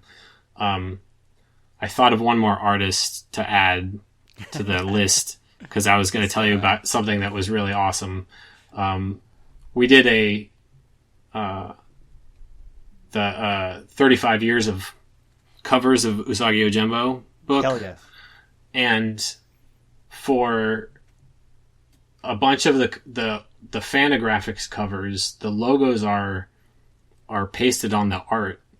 And for the retrospective, which is like all of the old covers up to a certain point, they wanted to show all of the covers without art. And so that was easy to do with everything beyond Fantagraphics. But there's something like 30 or 40 Fantagraphics issues of Usagi. And so we went in and basically drew and painted new art on top of the logo and tried to make it look like Stan Sakai's art. Wow. And I did, I don't know, maybe 6 of them, something like that. There's a whole bunch of them in the book. And that was one of the most fun things that I've worked on. And was it a little nerve-wracking? It's incredibly nerve-wracking. Yeah. Because... I mean, you don't want to piss off the original artist. Well, the good news is it's the title area, so there's probably not a lot up there. That's... Well, it really depends. So, like, there's a cover where he's getting shot by a lot of arrows. So there's a whole bunch of arrows So I had to draw all of these Great. goddamn arrows, and I tried to make them look like Stan Sakai arrows, and Right. So that, definitely nerve-wracking. You don't want to screw it up. I'm told that he was happy with the book, and he sent everybody this nice note and everything, and but yeah, he definitely should be in that list of geniuses, and Absolutely. that was probably one of the coolest things that I've gotten to help out on. Cool. Yeah, man, you were so funny. It's like you read my mind. I was literally going to ask, like, if you had some crazy story of something that you had said, like the more creatively fulfilling things, and you just like busted that gem out on us. Hell yeah! I read your mind, yeah, dude. Like you're I'm like my also a cell psychic. phone. Colorist, Yep. letterer, Yep. mind reader, designer. All right. Dynamite in the sack smells good. Well, dude, let's not make this another 7+ years or whatever before we have you on again. Yeah. We had a short for time sure. talking to you, but it was incredibly fun. Yeah. Yeah, you're always welcome on the show if you ever want to talk about Savage Dragon. I appreciate it. Or It's yourself. fun to catch up with you guys, and I mean, I'm sure you guys all know this as we're all old now, but Now. right. But I mean, well, Raven and Jim, do you guys have kids now? Ah, Or is no. it still okay? You're talking Just to checking. two perpetual loners. But like I have no idea what time it is ever now, and it actually did shock me when you said 7 years, because I was like, oh, it's been a little, I don't know, a couple, 3. Oh, and, it's actually been 8. The last episode you're on was in May 2012. Okay, well, that's even worse. But yeah, no, the time just goes by incredibly fast, and and so yeah, it's we definitely will attempt to catch up sooner. And thank you for having me. Before you take off, we can't let you go without saying, do you have anything you would like to promote? No. But just buy books. Support the books. They're gonna keep coming out if you buy them. Hell yeah. I don't have a specific book in mind at the moment. That doesn't... Cool, man. That's good. You know what? Buy Xinhua Cuisine by Zhao Dao. Who's the publisher? It's Dark Horse. Beautiful. We're on it. Yeah. That book's dope. Cool. Also self-serving. Answer. It's okay. It's allowed. Hey, that's a point. All right, man. Well, thank you so much. Yeah, It's good dude. talking to you. Good talking to you guys. Very awesome. Thanks so much. So we are joined by our good friend Zach, who is our occasional guest host, and my personal greatest success story. Oh, hi. Hi, Zach. I thought you had more to go on in. Sorry, Hi, guys. It's good to hear from you again, Zach. What's up, Zach?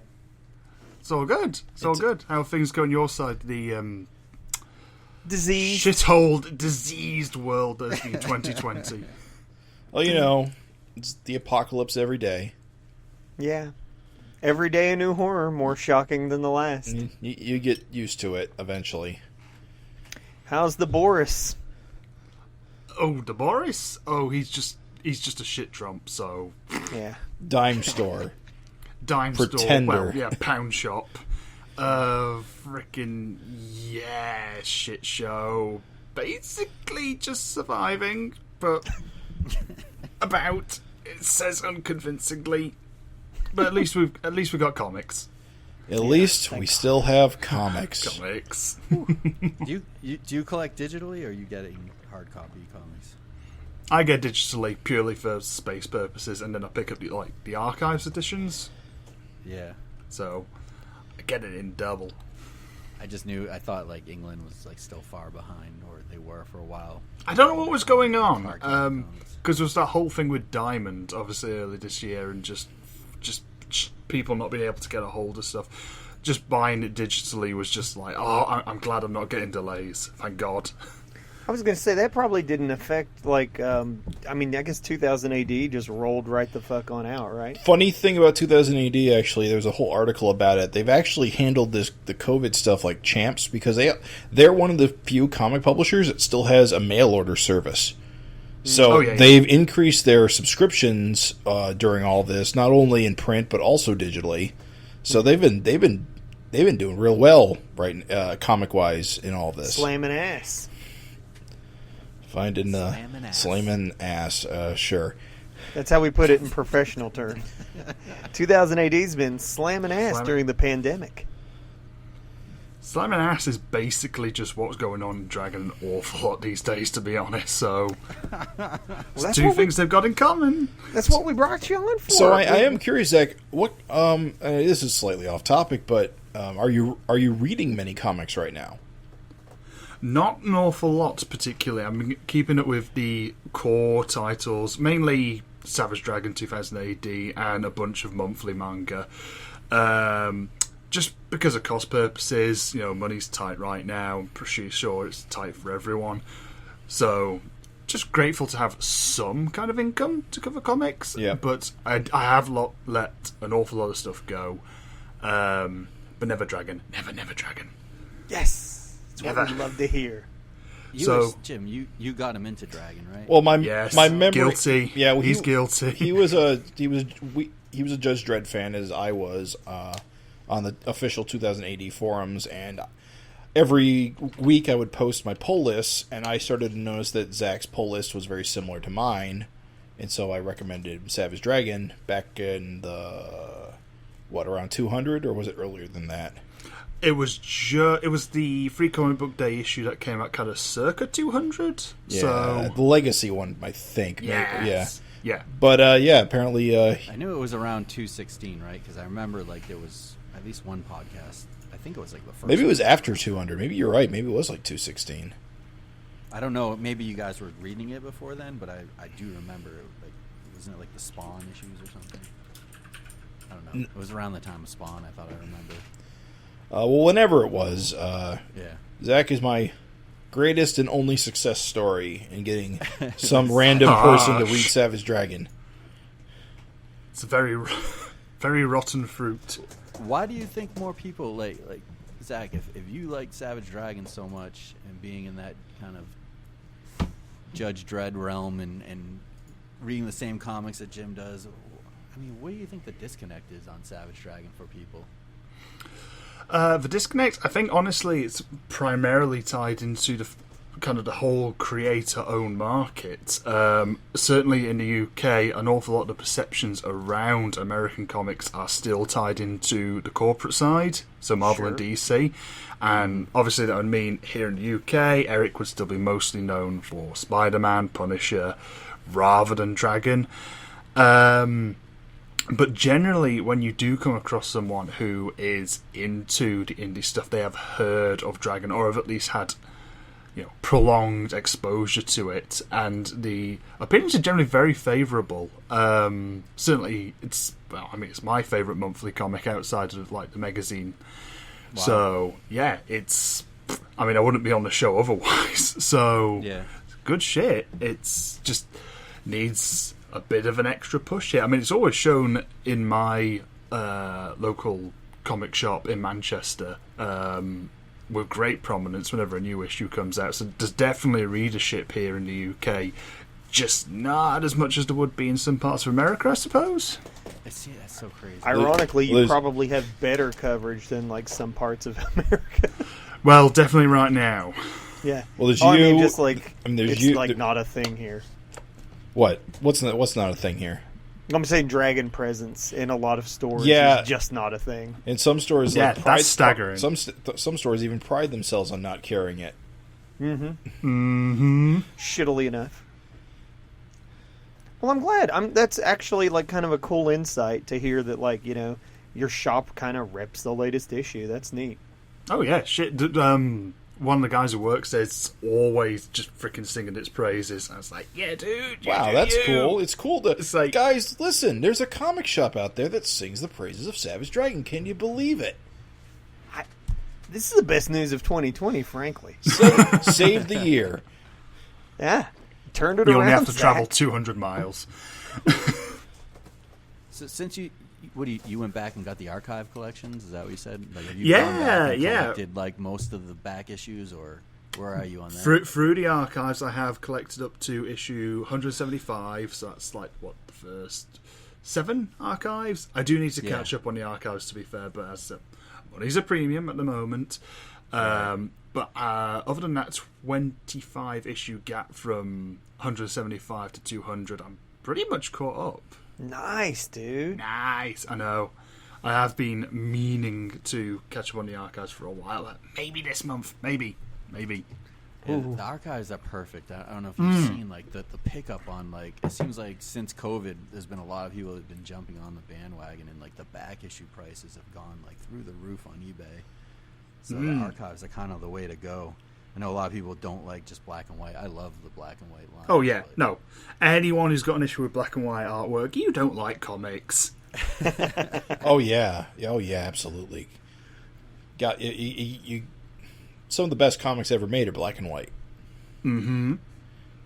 Yeah, you're really shutting yourself out of an entire like realm of like high quality reads if you shit on black and white comics. We ain't just talking about Walking Dead, brother. That's true. I mean, Walking Dead is probably the most high profile black and white comic. That sells, or did anyway when it was still coming out. And now it will sell again in color. Yeah, that's right. They are repackaging it in color. You're right. I forgot about that. Yeah, the old deluxe. Well, you got Love and Rockets, I think. The Hernandez brothers still do stuff in black and white, and a lot of high profile indie dudes still do black and white shit. So yeah, man. Yeah. Nothing wrong with that.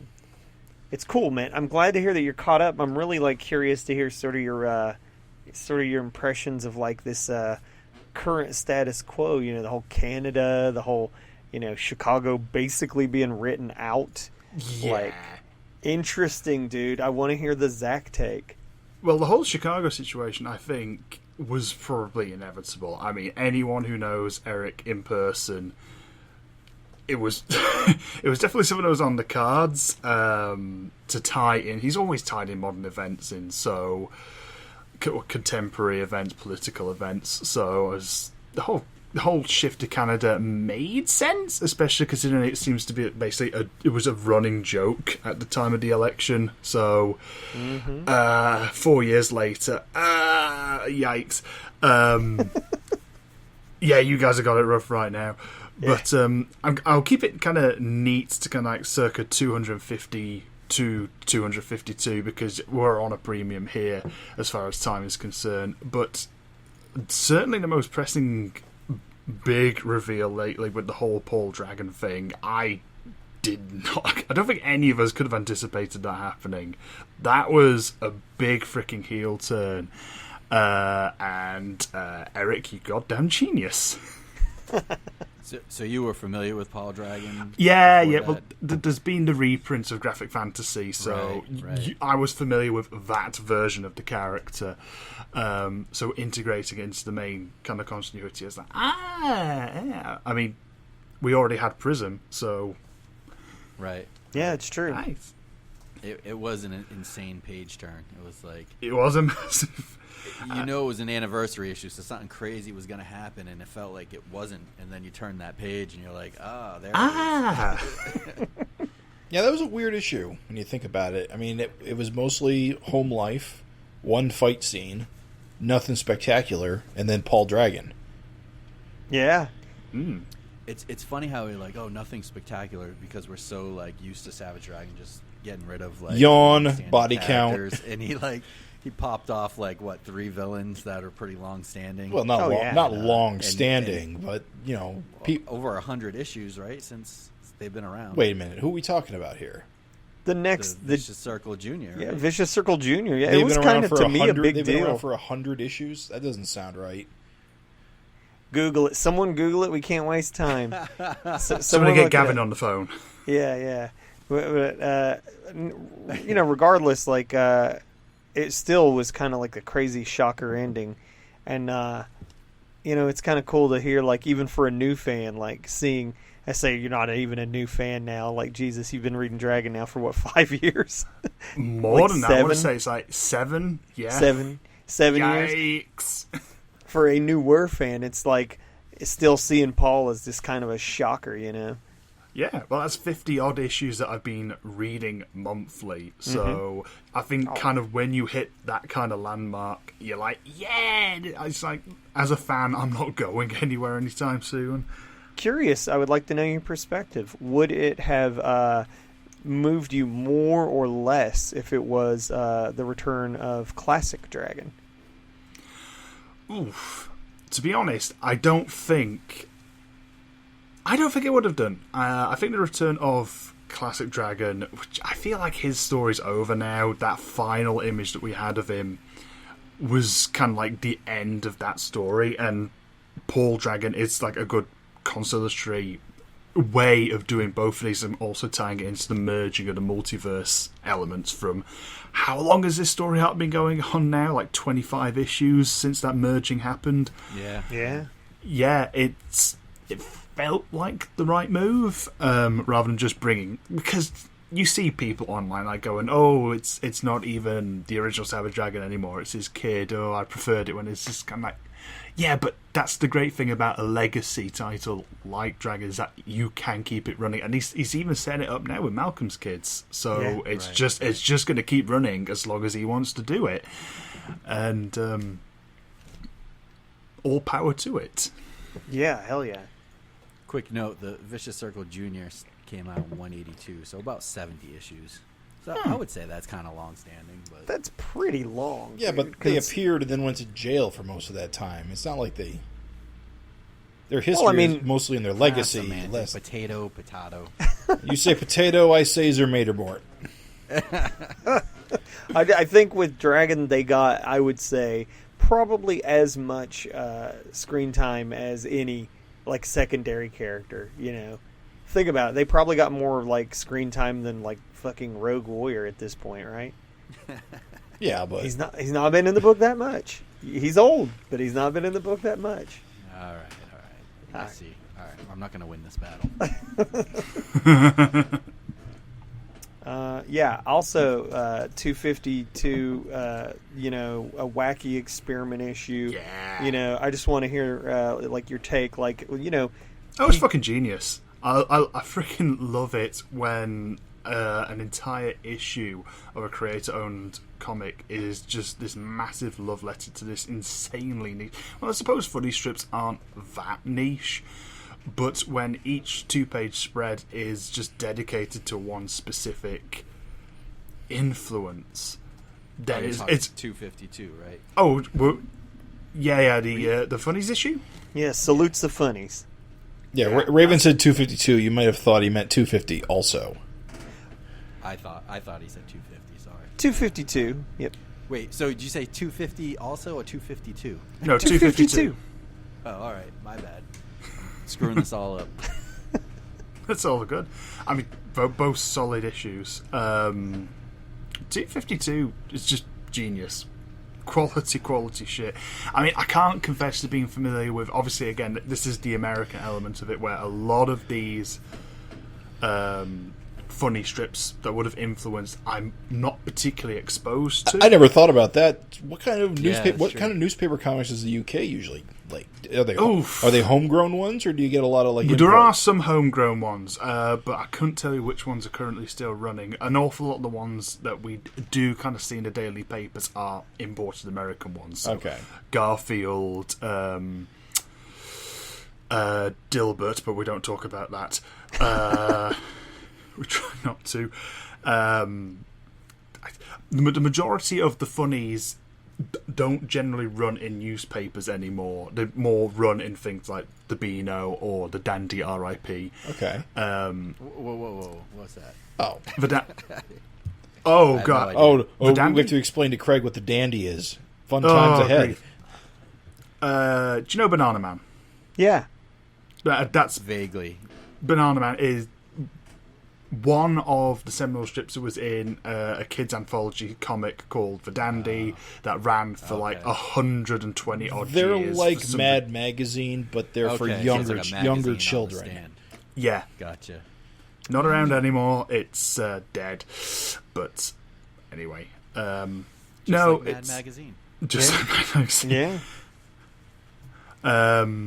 But yeah, putting aside some of the influences that I might not have been familiar with, 252, just a brilliant experimental foray into this kind of completely different style of making comics. Yeah. So, you know what you got to do, Zach?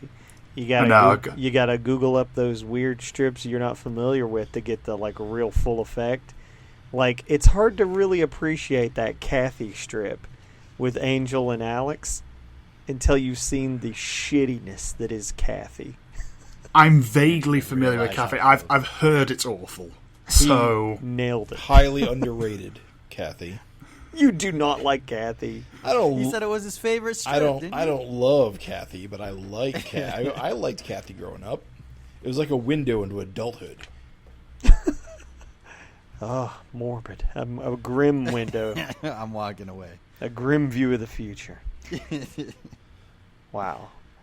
Well, question, we'll keep it Zach relevant. If there was a strip from the UK that you would have liked to have seen represented, because we did all of our American shit, like, I would like to have seen this, that. Frickin' Andy Cap. Andy Cap? All right. Yeah. American Handicap ran in U.S. papers. I read that growing up, too. I read it on the back of Hot Fries. On the Yes, back me too. Oh, right. I forgot. He was the mascot for Hot Fries, wasn't he? Andy Cap was the mascot Pub for Fries. Hot There was Fries, actually where I grew up, there was a bar that used Andy Cap as their logo. I think they were doing it like illegally. But Oh, sure. Did you guys have that, Zach? Hot Fries or Pub Fries? Pub fries? Nah. I'm sure that's just... It was like crisps, like chips, like spicy and chips. It was like Andy Cap was the mascot, and it's just a snack. I don't see the connection, so that does lead me to believe it was probably bootleg. No. The Hot they're Fries real. thing's They're real. not- It's because was it? it's because they're served at bars. They had Holy Pub Fries shit. too. They had like salty, they had like corn snacks. It was pretty gross. Like, Yeah, it was they're not not a great... Dude, I ate up those Hot Fries as a kid. Me I don't too. care. Me too. Dude, I devoured. Are you one of those things. people that ate pork rinds? Oh, yeah. For sure. I'll eat Because anything. who the hell? pork scratching. I don't know who Ooh. pork rinds are for. Pork rinds are for me. They're gross, but I can eat them. I eat the hell out of them. I don't know why. Yeah, pork rinds. It's just Some days you just want to self-destruct. Just Just fried. shave pork 10... skins, Yeah. chips. Shave 10 years off your life. clearly the strip that Eric missed was doing a send up of Desperate Dan. That would have been good. Oh, yeah. Basically any... But again, I don't think he's particularly familiar with... Oh, any absolutely of the- not. No. Hey kids, Asterix and I mean, there Obelix was and Tintin. one of them that kind of like had echoes of like the Beano. Freaking, which one was it? I'm gonna have to look it up now. I bet Foxtrot. Or, what's it called? Box snot in this one? No, I don't think it was. baseball. was it the tumbleweeds Circus. one? Yes, yeah, it had echoes of like something that would have been in the Beano, but I don't think that was obviously the primary. Oh, you don't know about Family Circus? Lucky, No, you're what's so that? lucky. Yeah, it's the worst. Blissful Zach. ignorance. It is the worst. I didn't realize the hatred for it. What, Family I didn't think it Circus? was good, but I didn't realize the hatred. Oh, The pure hatred. Family Circus is it's overt Christian overtones Oof. are a problem a lot of the time. I didn't notice Yikes. that though. I guess as a kid, I just think it fucking blows. It's just not funny. Yeah, it's also not funny. Yeah, but I also find that most strips aren't funny. And that's true. Guilty It's as a charged. difficult tightrope. Speaking of difficult tightropes, we're trying to keep this tight. I don't want to miss this opportunity to ask you what's your take on this Joe Biden variant and all the hubbub, all the hullabaloo, as someone who's just looking at the shit show that is America's current situation. What do you think of that variant and all the hullabaloo around it? Oh, Eric's a fucking king. I wish more comic creators, or particular creator-owned ones, would take a more freaking open stance in their works, because it's if you're going to commit your life to a work of fiction, and you're going to imbue elements of your personal opinions into it, just go whole ass hog into it. Don't be subtle. Subtlety's for fucking cowards. Yes. Subtext is for cowards. It is. Eric is goddamn fearless, though. Oh yeah, he doesn't give a shit.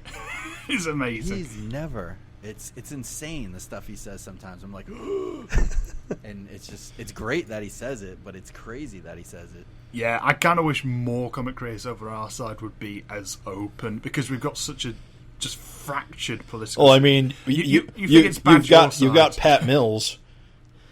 Oh yeah, as well, Mr. Apolitical Pat Mills. Oh, anyway, I let a little bit of my disdain seep in there, but anyway, yeah. No, nothing but respect for Eric. It's an amazing stance to take, and it's a great cover. And fuck the haters. Awesome. What's been kind of your favorite, now that you've read most of the Savage Dragon issues, what's been your favorite era or storyline? Savage World. Yeah. Excellent. I'm glad you say favorite. that. A fan favorite. A lot of people wasn't expecting it to be, but it just really, really gels. I know it's crazy because when that came out, people hated it. Oh, I think a lot of people still do. People don't know shit. People have bad taste. Can I ask that, like, with more issues under your belt, do you have a new favorite, like, moment, like a standout moment in your mind, like that was my Dragon moment? I'd have to do like a big reread before I could say definitively, but I think, again, going back to what I was saying earlier about 250 being my 50th issue as a monthly reader or an ongoing reader, just that Paul Dragon moment, that's going to be something I will recall and kind of go, this is why I read this comics, because it's fucking unpredictable. Yeah, right. It's wacky. It'll throw anything in.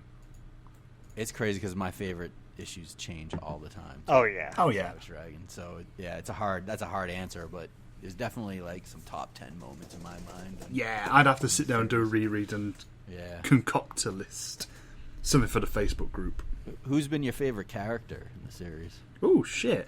Really been digging Angel lately. She's undergone some really good kind of developments in the last 50 issues. So she's always been fun. Malcolm, I just think, is phenomenally fun. Anyone who's not on board with Malcolm yet is, again, someone with poor taste. But really digging some of the villains lately. Like, I kind of enjoy the fact that the demonoids all feel cohesive. The few kind of that have received any kind of development of being kind of like, yes, I like these guys. All I would say is, Eric, please bring Fontai back. And right. Yeah. For the love of God, that's the one arc I want to see resumed. Yeah, it would be nice. You said Fontai, right? Fontai. Yes. Yeah. You know, with Paul there's a huge reason for him and Fontai. Fontai is the reason why Paul exists. Is he? Wait. Right. Yeah, he split him and William off. You're right. I forgot about that detail. Very timely, Zach. Very timely.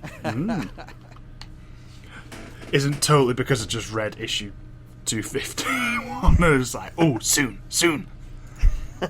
My boy, the Conqueror Worm. We have to ask, again, I just think, like, as your opinions change, as you're exposed to it more, do you have a dream piece of, knowing that we'll never get it, do you have a dream piece of Savage Dragon merch that you would love to see? Oh, shit.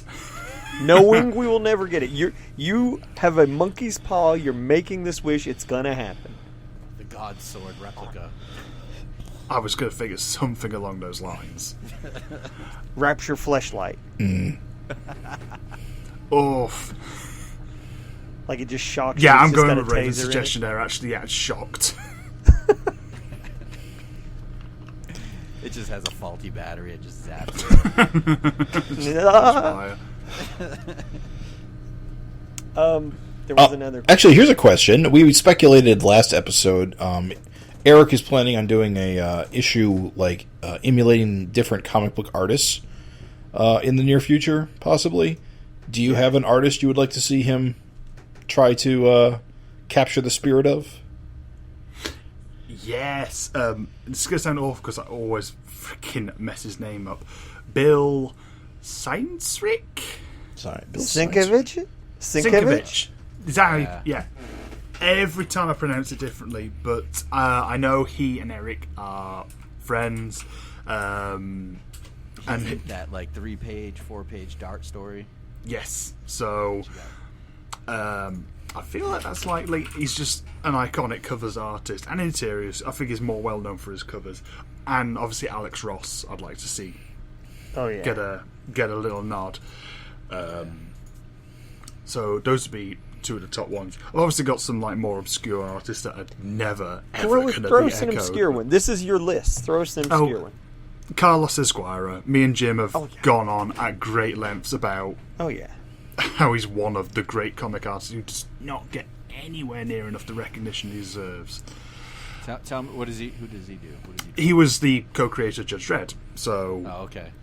He was the artist who originally designed it. He's illustrated a hell of a lot of stuff over the years. Just one of those Spanish, continental European artists that just did a shit ton of work that doesn't get recognised in the States as much as it should do. He did Hitman, am I correct? No, he did. He might have done a film on Hitman. He's best known for Like a Pilgrim with Garth Ennis and what the fuck was that? Jim just got taken out. I think he also did like a run of Authority at one point. I think he did like a mini-series of that. But don't quote me on that. I got to double-check that. But yeah, he was never the big breakout star that a lot of British creators ended up being. But, you know, he had his own little domain over in Europe, and, you know, it's one of the best. Cool. Good pick. Not as deep as you would have thought a cut, Zach. We did know him. Tell us someone we wouldn't know that you want. Chris Weston. Oh, Chris Weston, yes. I don't know who that is. Keeping it to the whole British element, Chris Weston has just had a prolific career as cover illustration. Does a lot of interiors and stuff as well, but Chris has a really nice, solid style that I'd like to see Eric emulate. Yeah, I don't know what to even recommend to see what his work is like. Because he does spell his name so we can Google him. It's like it sounds. Weston. Weston. Got it. That's it. Cool. We'll look into it. Awesome. Good shit. Yeah, man. Thanks for coming. Listen, just, before we go, is there anything at all that you're wanting to, throw out there for Savage FINcast listeners for the 100th episode? Anything... Just memories or anything you want to just say? You stick your flag in the ground? Stick my flag. I thought you could say something else, knowing you, Raven. Stick your, dick in the butt. Stick. I want to thank Jim for getting me on this adventure. It's been absolutely amazing. I want to thank the both of yous for inviting me on. I want to thank just FINcast for listening. Finadix for listening, and for the love of God, wear a fucking mask. Just wear a just not difficult, just fucking do it. Just fucking do it. Here. Sweet. Thank you, Zach. Get on board with that. Yeah, I'm pro mask as well. Thank you for joining us, good sir. We appreciate you taking the time to join us for this episode. Our next guest is a contributor to the FINcast that is quite divisive. Some adore him, and some despise him, but I think there's one thing about him we can all agree we love, and that would be his schmeckles. Please welcome Mr. Scott James. Scott, how you doing? Good, thank you. I didn't know I was divisive. No, you're not. That was all bullshit. Okay, I was just like, okay, note to self, divisive. Wouldn't that be a horrible way to learn? Yeah. we just start grilling you. Now, Scott, why are you such a prick? Actually hates you. Yeah. Well, I'm like going, oh shit. What did I say last time? It probably makes for a good time. It makes for a good nickname. Yeah, last time. Yeah, right. Scott the Divisive James. There you go. That's better than Scott the Schmeckle James. Yeah, man. Says you. Yeah. Yeah, the idea here is we're just we're having you on because listen, it's a celebration of FINcast hosts, man. So we just want to sort of talk to you a little bit about how you're feeling about Dragon and where you're at, and we got some other questions locked and loaded. So first of all, my good sir, how you been? Good. I've been good, man. I've been enjoying what you guys have been doing, and I've been enjoying Dragon. So yeah. Life is good, and I've been busy drawing. So it's whenever I can draw. How is Juice Man doing? Good. It's actually doing really well. I've got a UK publisher who's going to publish it, and Juice Man's going to be published in Germany. Nice, so dude. That's cool. Yeah, in German. So I'm going to be the David Hasselhoff of comics. My dream is coming true. For the listener, though, your Juice Man is your creator-owned comic. You've got it right now. What's the name of the website? It's on Tapas, right? Tapas, yeah. It's free on Tapas. I do about a page a week. I'm currently plowing through halfway through issue 4. Nice, dude. So, and once I get to issue 5, the UK publisher at Marcosia is going to bundle it up, wrap it up, and basically do a graphic novel or collected of the first 5 issues. What's going on with that? Sorry, Craig, it's my time. No, I'm kidding. What's with that Juice Man statue? I'm trying to find a place where I can get it made. I've got the actual Dion Knuckles did the beautiful sculpt, and I'm actually talking to him about I'm talking to him about doing an Icelander one to where they're kind of sparring. Nice. So I could do them as a set, but trying to find a 3D printer that doesn't want to take one of my children and charge me an arm and a leg. Shapeways, have you looked at them? No, I have not. I'm writing that down. Shapewaves? Yep, shape ways, like there are ways to shape your product. So shape and ways. Check it out. Will do. Thank you. They're just a 3D printing service. That's all they do. You send them your file, and then they'll send you a print. Nice. Yeah, look into it. It's a beautiful piece, dude. I really hope that you can get something done. Yeah, I am too. That's why I'm hoping to get the companion piece of the Icelander. So Nice. Yeah, kind of bookend. Nice. Yeah. Is the Juice Land collection gonna be in English or German or that's going to be in English. Nice. The German publication is going to be in color, and which is nice. I colored the first issue. The publisher is going to be coloring the remaining issues. Mm-hmm. And then I'll be printing the floppies here in the States. Cool. Die Juice Man 9. Da Juice Man. Yeah. Achtung, Juice Man. Yeah. I'm gonna have to do the cover with him, with a big Stein and maybe a Glockenspiel and the Lederhosen. Yeah. Beautiful. Glockenspiel. So most ridiculous instrument ever. Let's make it dragony for a second here. Of course, 250. We got this total sellout and total success. We got 252 going back for a second print. It was sold out the first time. You just mentioned briefly that you were just feeling it. Getting into that a little bit deeper. Of course, we've been doing the shows. We just want to know, as a FINcast host, give us the Scott Skinny. How you feeling about those landmark issues, or anything in particular you want to touch on, like Paul's impact? Well, I didn't know how I felt with Paul Dragon being in there, and the more that I'm seeing, the more I'm liking. It took me a couple reads, and maybe it's just that visual aspect that I have for the last issue with the Celebration of Funnies. I think I posted, I wasn't feeling it. Maybe I just need to reread it. And you guys definitely jumped on and said, yeah, give it a reread. And I did, and I was like, okay. Yeah, I think Raven almost defriended you. He got all shit. I know. And I just said bad take. I was like, your blood sugar is low, man. Just I know. Well, and the thing is that when I go into a dragon, I expect to see that classic Larson look.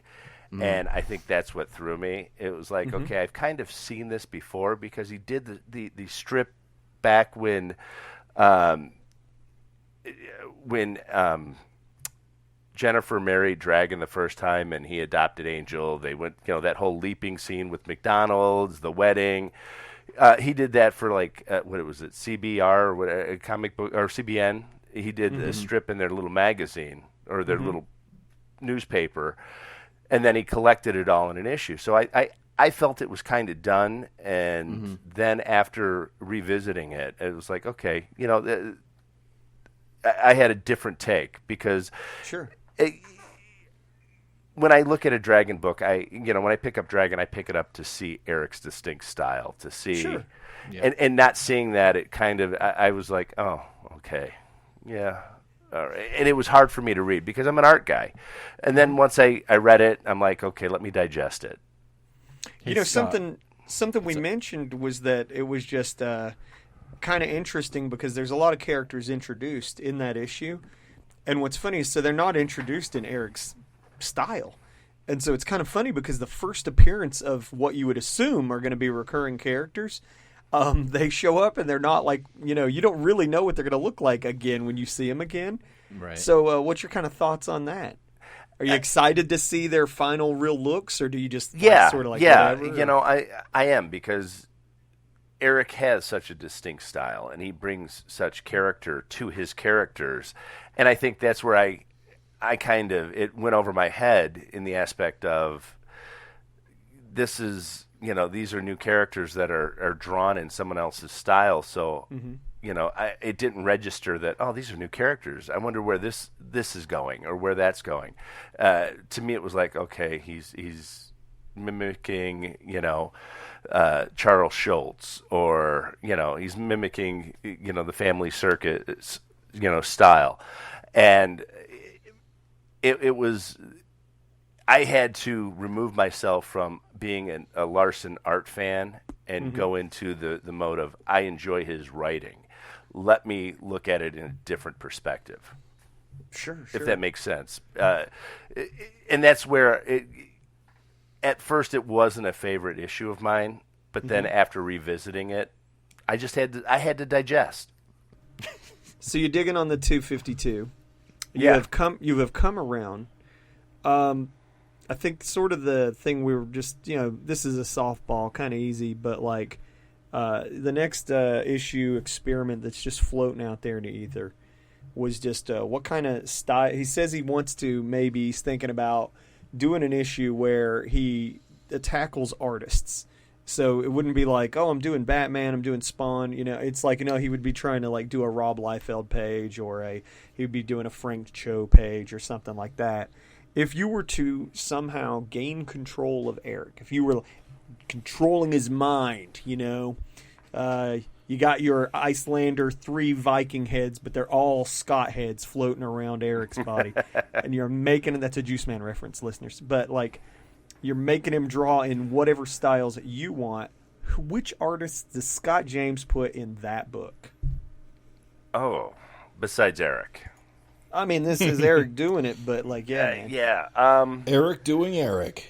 Eric doing Eric in a different style. He's gonna say Toth. Say what? He's gonna say Toth. I'd love to see Alex Toth, his take on Toth. I've seen his take on Kirby, and I've always loved it. So I would say Toth. I would say it would be interesting to see him try to do a Simonson. Mm-hmm. Yeah. Absolutely. It would be interesting to see if he could simplify and do like a Romita Jr. Yeah, the big, boxy kind of look. That boxy, a little bit more boxy. Really is. And Romita, I think, would you consider Romita Jr. more simple? Because I always see Romita Jr. with a lot of hatching, a lot of. if you look at his storytelling is clean and concise. He does. It's usually his inker that does a lot of that texture. And when he has Klaus Johnson inking him, Johnson tends to be heavy-handed in the inks. Now, when Romita Jr. first started out, he was way more detailed. And once he hit starting to do the Punisher, that's when he became more boxy and simplified. And then he went into that Cable miniseries, which was even more simplified. What was that Punisher? He got his own series. For Warzone, Punisher, right? Yeah. Yeah, and I mean, it was beautiful stuff.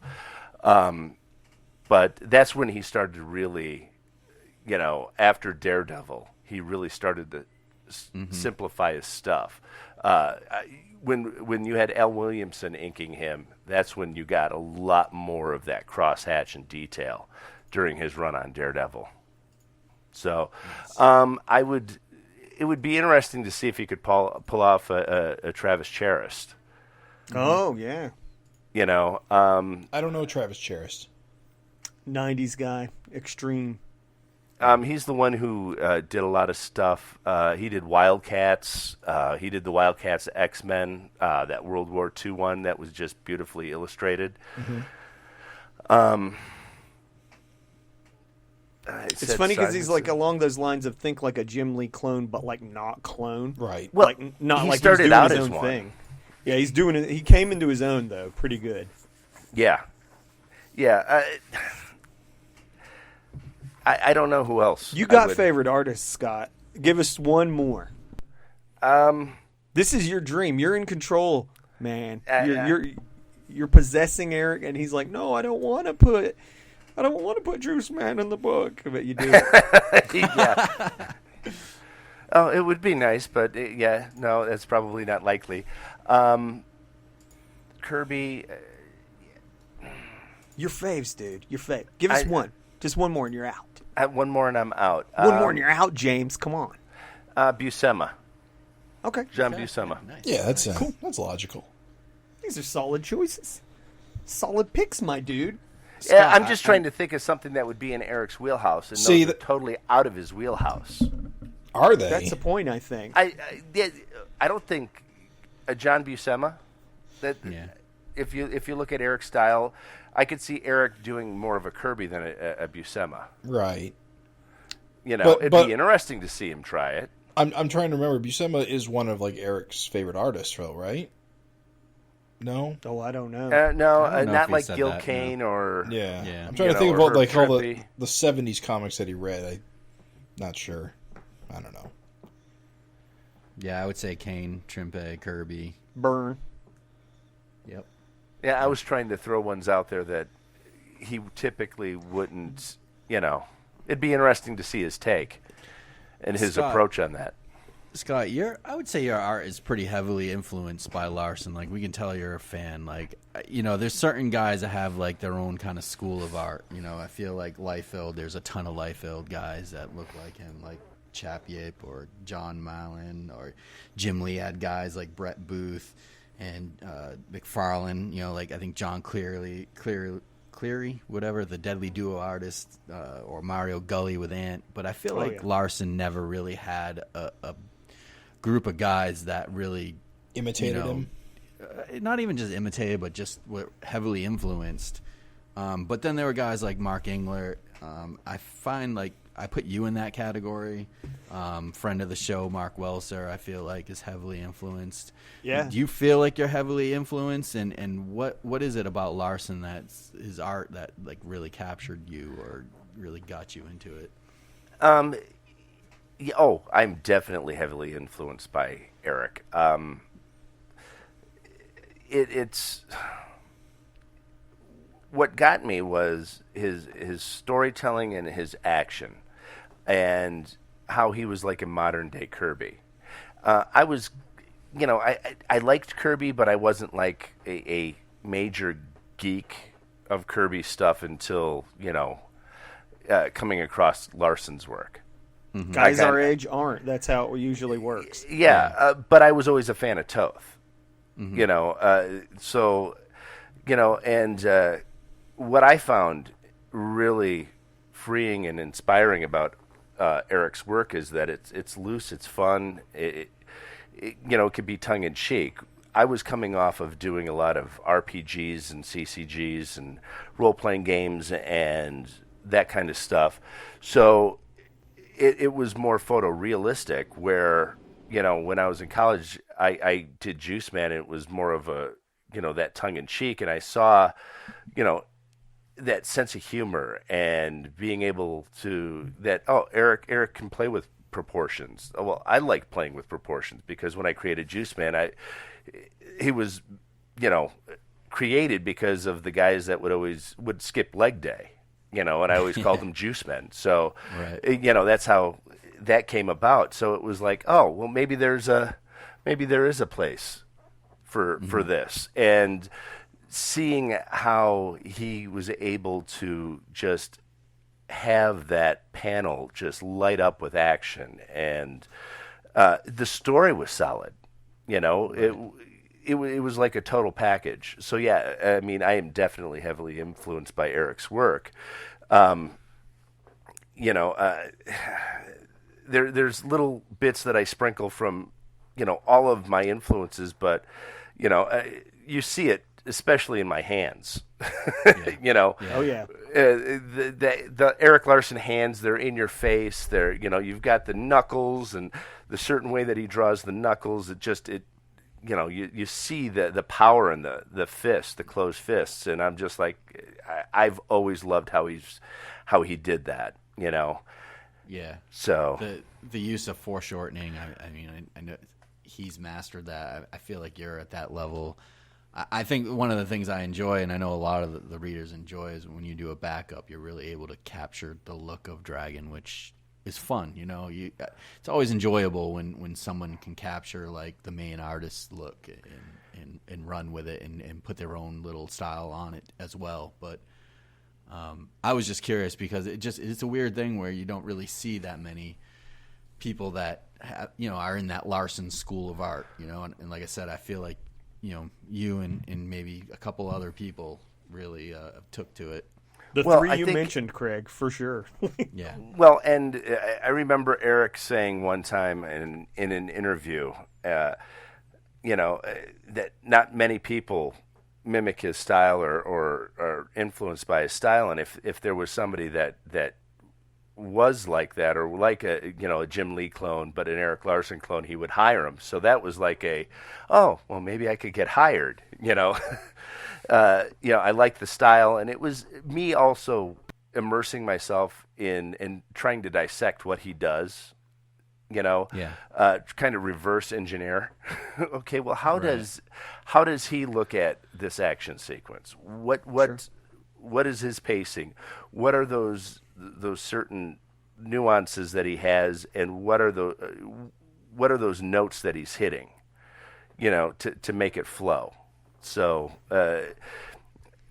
pound for pound, he's the best visual storyteller when it comes to that slobber knocker, drag out fight, so. Do you feel the need to bring sort of that spirit of experimentation to your work at some point? I know with Juice Man, so far what I've read, you're playing it fairly straight. You're not doing anything like crazy. But do you feel longevity, like down the road, like long term? Do you feel the sort of, because to me, if you're talking Larson, that's part of the package, is the experimentation. Yes. Do you feel that call? Yeah. I want to get, a certain number of issues under my belt before I start to, even Picasso learned realism before he went off and did that crazy thing called cubism. Sure. I want to make sure that I've got the pacing right, and that I've got, enough meat and potatoes to sustain me Trademark. going. Yeah, I know.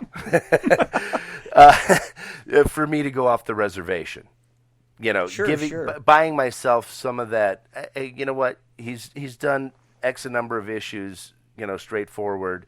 Okay, we'll give him this one. Do you have a experiment bouncing around in the back of your mind, like something that you're just itching to try when you get a chance? right now, nothing that hasn't already been done.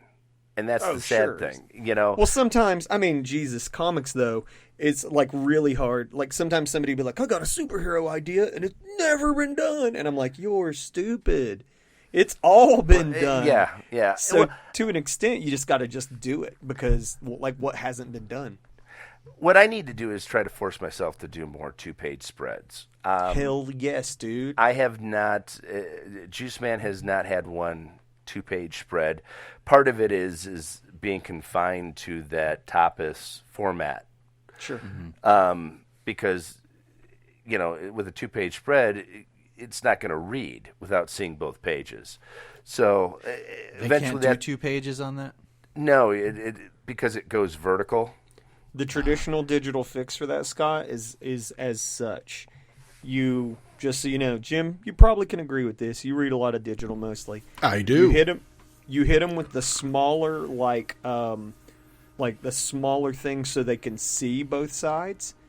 And then it feels weird, but it is appreciated as a digital comic when you're reading a 2-page spread. They get the impact of seeing the double page, and then you let them see you let them see the left half and then the right half up close, like as if it was a normal single page. That's not how I appreciate them.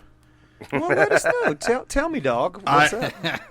When I'm reading a comic on my iPad and I come to a double page spread, I want to see that double page spread, you know, reduce so I can get the overall look of the page. But then what I want to do is immediately turn my iPad from portrait to landscape so I can see both sides as large as possible. And then read it as a double page spread as it's intended. On Tapas, I don't think he's going to get to do that. I just take my iPad and throw it in the trash and find a physical copy. I'm with you there on that one. I'd like that. I'll copy be looking in my for hand. that German edition. Yeah. So I've been in some of Eric's experiments. You know, the digest right? was and I don't think I would ever want to repeat that one. That was I really don't. I mean, it was fun doing it, and Eric bailed my ass out, going, Here. I already figured out every way to do this page. Here, you choose. Here's a couple different options. I'm like, thank you. He's like, here, baby bird. Isn't it amazing? Like, it seems like easy to him, you know, but I'm sure it's not. But still, like, the way he's wired, like, I feel like the guy just only thinks comics. Yeah. Well, and I've thought, you know, with laying out pages, how, you know, could I use the same layout and make it that interesting, you know, the same page layout, instead of a 6-panel grid, doing something with maybe a long vertical on the left and a series of, you know, panels on the right, and, you know, do a full issue just with the same panel layout. There you go, man. That's an experiment. You know, Juice Man 32. There you go. Bust it out. You know, without the redundancy becoming repetitive. Right. Over the, you know, last couple, you know, the Malcolm era, the cast has been growing. I feel like it's been coming more and more and more. The book's been coming more and more and more into its own. And I just gotta say, like, is there anybody of the new cast, the Malcolm era, that's just really standing out for you as a fave? A new character that you're just like, yeah, man, you know, that's one I hope goes the distance. I'm a big fan of Angel. I love Maxine. I love what he's been doing with Maxine. You know, I love the little pet names. You know, so when he killed off Dragon, I was like, you know what, I'm good. I don't miss Dragon. You know, I bought into Malcolm, and sure. You know, it was a long time coming. You know, from him being in Dimension X, and we seeing little snippets of him in Dimension X, to him getting out of Dimension X and then growing up. You know, and you know, Emperor Kerr, I think Eric was really starting to let me drive a little bit of a wedge between people and Dragon, so that when he does go Way of the Dodo, they're more vested in Malcolm, and I think he really did that, especially keeping Malcolm and Angel close, and those three, Malcolm, Angel, and Maxine. Right. I'm in. I truly enjoy him. I wish he had, better baddies, We all wish for that. Yeah, I mean, I think more could have been done with Scourge. I think the Dart thing, I kind of like that she's now kind of, mixed with Mako. How you feeling about the Vicious Circle being in Toronto? Like, is it what needed to happen, or are you just like, we've been there? I'm kind of like we've been there. I'd like if we had new Vicious Circle characters, that would be, they're still the same crew. I'd like to see new Vicious Circle characters if we're going to keep the Vicious Circle around. So, for instance, Samurai and Insect and some of these characters that really haven't gotten the spotlight, them stepping up and becoming more leads, that doesn't enthuse you as much as a new character? Yeah, I would say. I mean, I was like, "Ooh, Scourge is an awesome design. He's a cool looking character." The Chained Man was a cool design, and it's if we would have drawn that out a little bit more and seen where those possibilities. I know I'm holding off to see what happens with Scourge's little demon babies, but that's something that's going to come down the pike. We've seen how many times has Malcolm fought Dart, so it's to me, even though she's got that Mako mix going, it's still. I'd like to see new bad guys. Yeah. Sure. Yeah. Yeah, and for the for the long haul, not just for there's a couple issues. Malcolm's fried him with his lightning power. Right. So this is timely then. We glimpsed the cover of 257, and you got Malcolm fighting Thor, who, he can't use the lightning powers on Thor, So I got to ask, what's your take? Because me and Jim were having a little bit of a fight. Is it going to be, Malcolm just is at a total loss because he can't lightning his way out of this fight, or is Thor going to be like, holy shit, this dude is I can't use my magical thunder on him? That's going to be an interesting fight, especially considering Thor is still blind. Yeah, call it down. How's Scott James see that one going? Without his sight, but he, considering he's using his and Annie's son as like a lapdog, or right. Seeing eye Ginger, it'd be interesting to see how it goes, because I think it would be almost like Mother Mayhem with the babies that were on the umbilical cords, they chewing on Dragon as they're coming back into the atmosphere. I could foresee Thor's kid chewing on Malcolm while they're in the middle of fighting, as a distraction. But without Thor being able to see, I don't know, how effective he's going to be.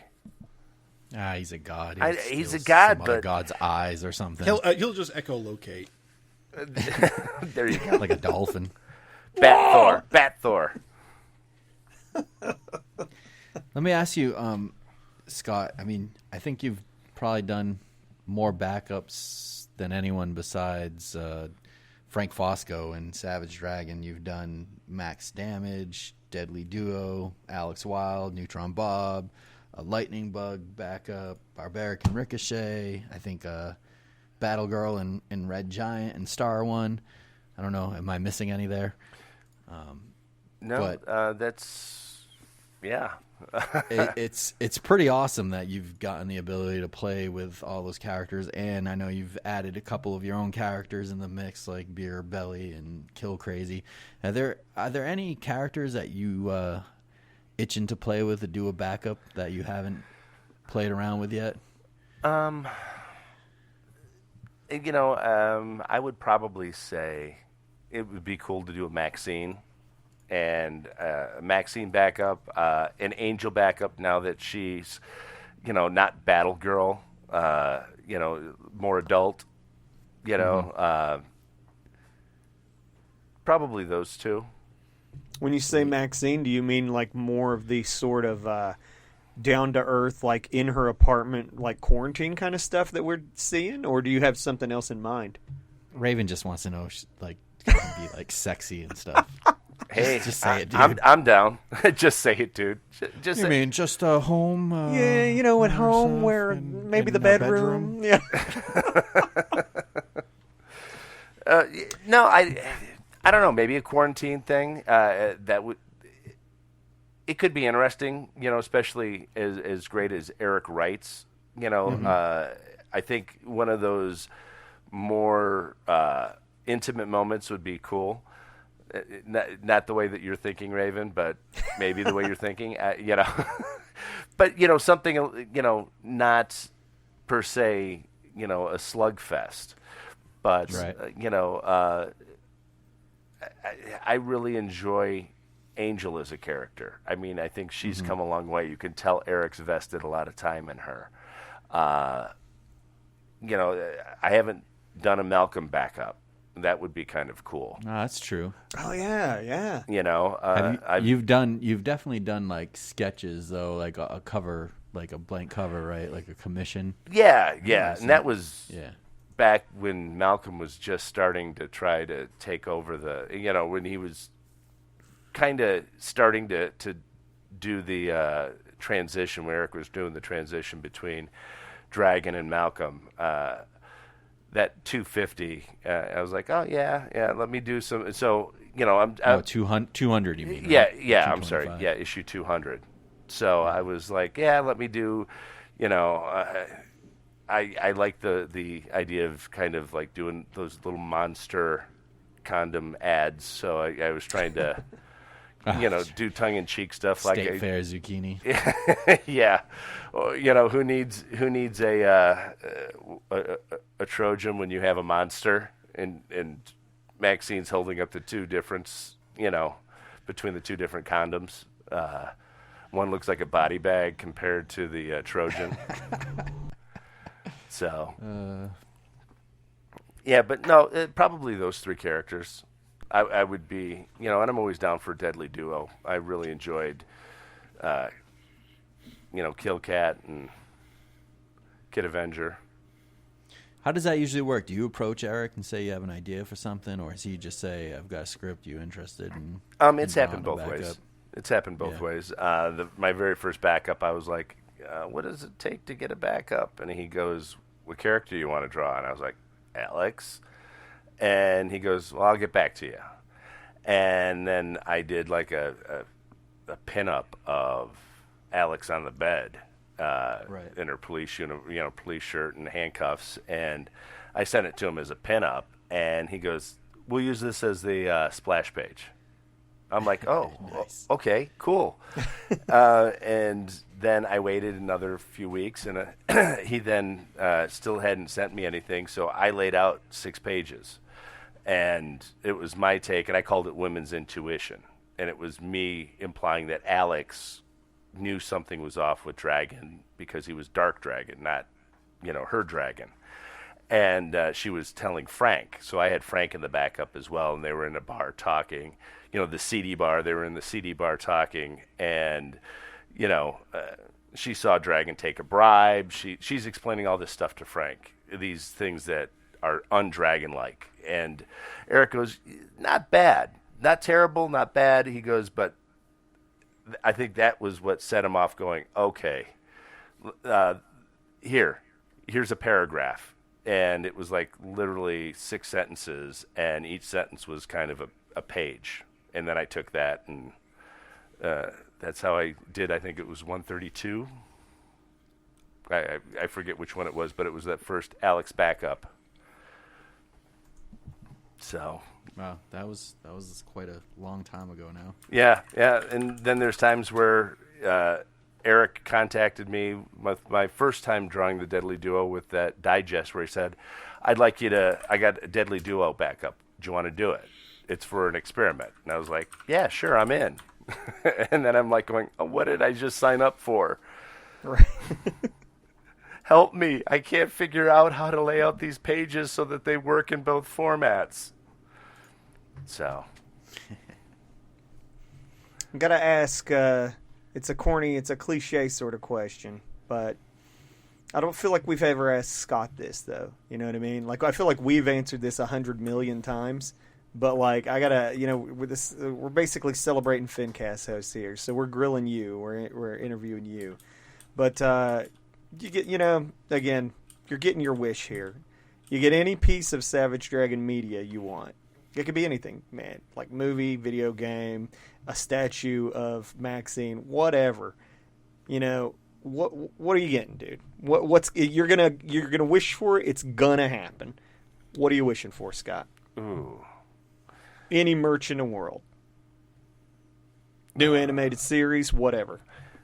It would be nice to see a new animated series of Dragon done in Dragon style. We see a beautiful Invincible, true to character, true to story.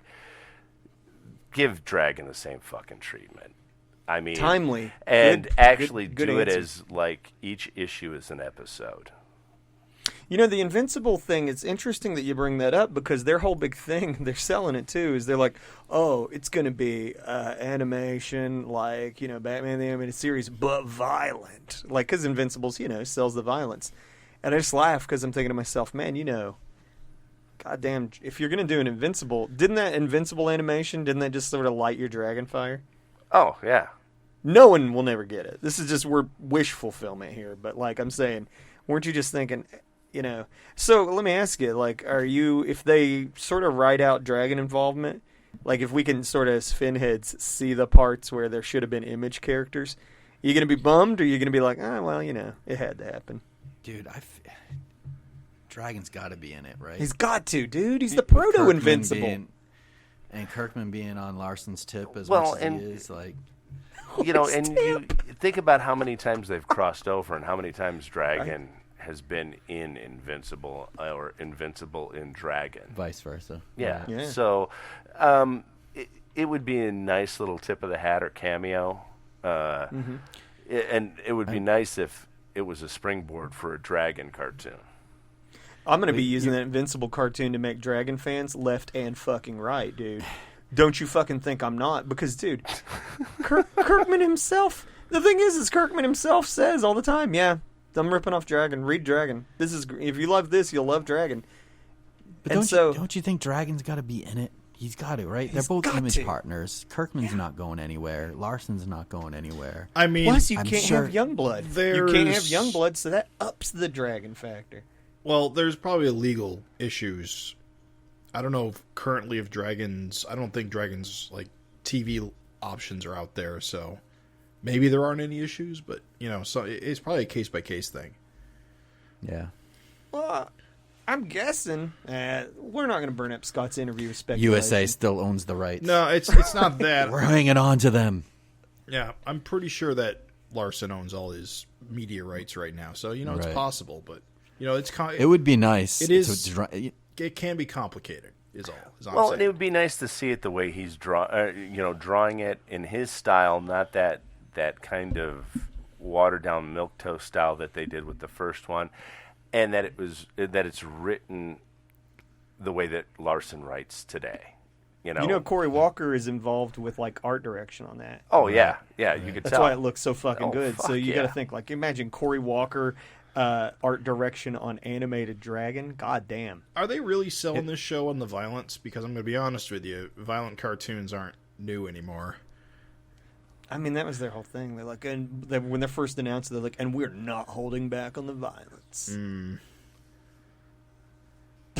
Sorry. This is a network I think Amazon's big thing right now is The Boys. Oh, yeah. So it makes sense that they would be like, and guess what? If you like The Boys, go. Edgy. Well, yeah. Go edgy. Blood. Rub the blood. Everyone's full of that red stuff. We're all just meat. Yeah. Meat just puppets. Stole blood balloons. Humanity. Yeah, man, just cool. I was kind of curious if you just had sort of I know we've answered that question. I feel like it's a interesting topic. It comes up from time to time. Trademark. Yeah. Interesting. Yeah, so much. But yeah, I just had to get your take on what your dream merch or whatever would be. I would say an ongoing animated series that is closely tied into the Dragon, actual what happens in Dragon, and is written more for the readers, not per se the kiddies like the original Dragon was. Sure. Nice. Hopes and dreams for the comics future. What? Wait. I'm going with Savage Dragon brand chocolate covered raisins. Dream merch. Little fins? It's just a raisin with a little fin of chocolate off it? Sure. All right, man. Or just Dragon on the packaging. I like it. Okay. Sorry. Scott, before we're winding down fast, man. Before we wrap this show up, I got to ask, hopes and dreams for the future, the immediate future, for the next, let's say, this coming year, 2021. What's your hopes and dreams? What are you hoping to see more of? What would make Scott happy? In Dragon, I would Yeah. I would probably like to,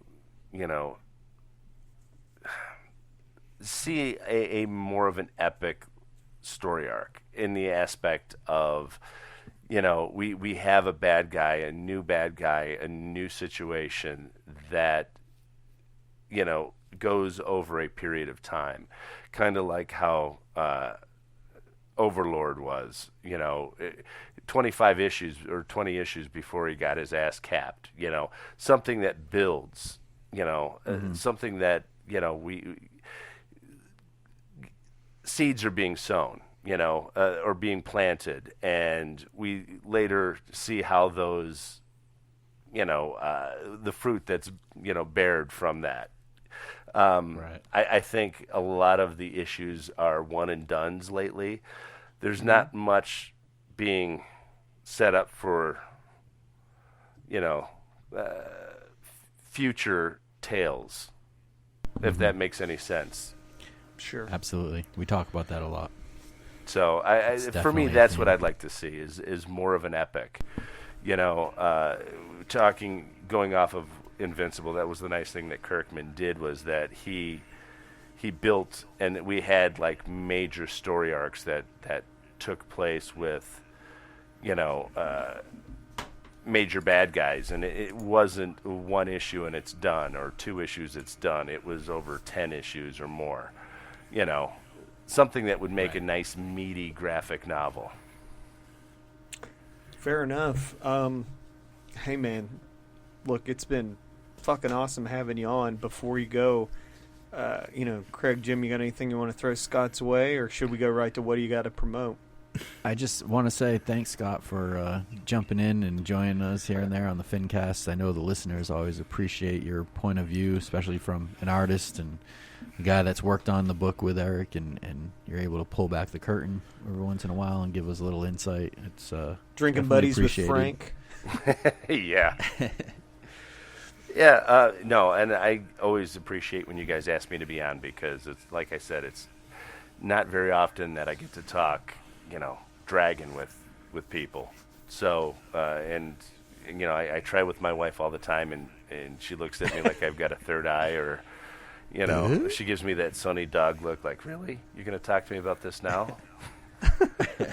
So, I really appreciate whenever you guys ask me to be a part of it. Cool. Yep, you're always welcome. So promote, man. Throw it out there. We know what it is. Well, what are you promoting? I've got Juice Man. Awesome. I'm working on Mob Files still, and I currently just signed a contract, which I can't discuss a lot about, but Awesome. I'm going to be doing a project with Dirk Manning. So Cool, dude. Scoop. So I can't really say much more than in the near future, the beginning of next year, you'll know more about it, and it's kind of big. So I'm excited Cool. about it. Nice. Well, you let us know When we're I could able talk to more find about out. it, yeah, and be less cryptic, you know. Yeah, we love to have, like, whenever someone's got a project, like a friend of the FINcast has something, hell yeah, dude. Come on, review the latest issue, then turn around and promote. Hell yeah. Yeah, well, and I really appreciate the love you've given Juice Man and me, and, you know, promoting my stuff. You know, Raven, you're just always, you know, and Greg, you always, you know, going, oh, here, let me share that, or, you know, oh, check this out. I always appreciate that. So, thank you guys so much for the love on Juice Man. No worries, problem. dude. You're doing excellent work. And congratulations on hitting 2 different countries. I mean, that's incredible. That is really, honestly, like a feat. That's really cool. Even the sun shines on a dog's ass some days. Love clock's right twice. Exactly. So I'm happy. You know, I'm excited about Juice Man being in German, and the Marcosia publishing the collected black and whites, and they'll be selling them in the States as well. So, things are things are looking good. I just got to keep plugging away and getting pages done. So. Fuck yeah, dude. Awesome. Sweet. Well, best of luck, man. Hey, thank you guys.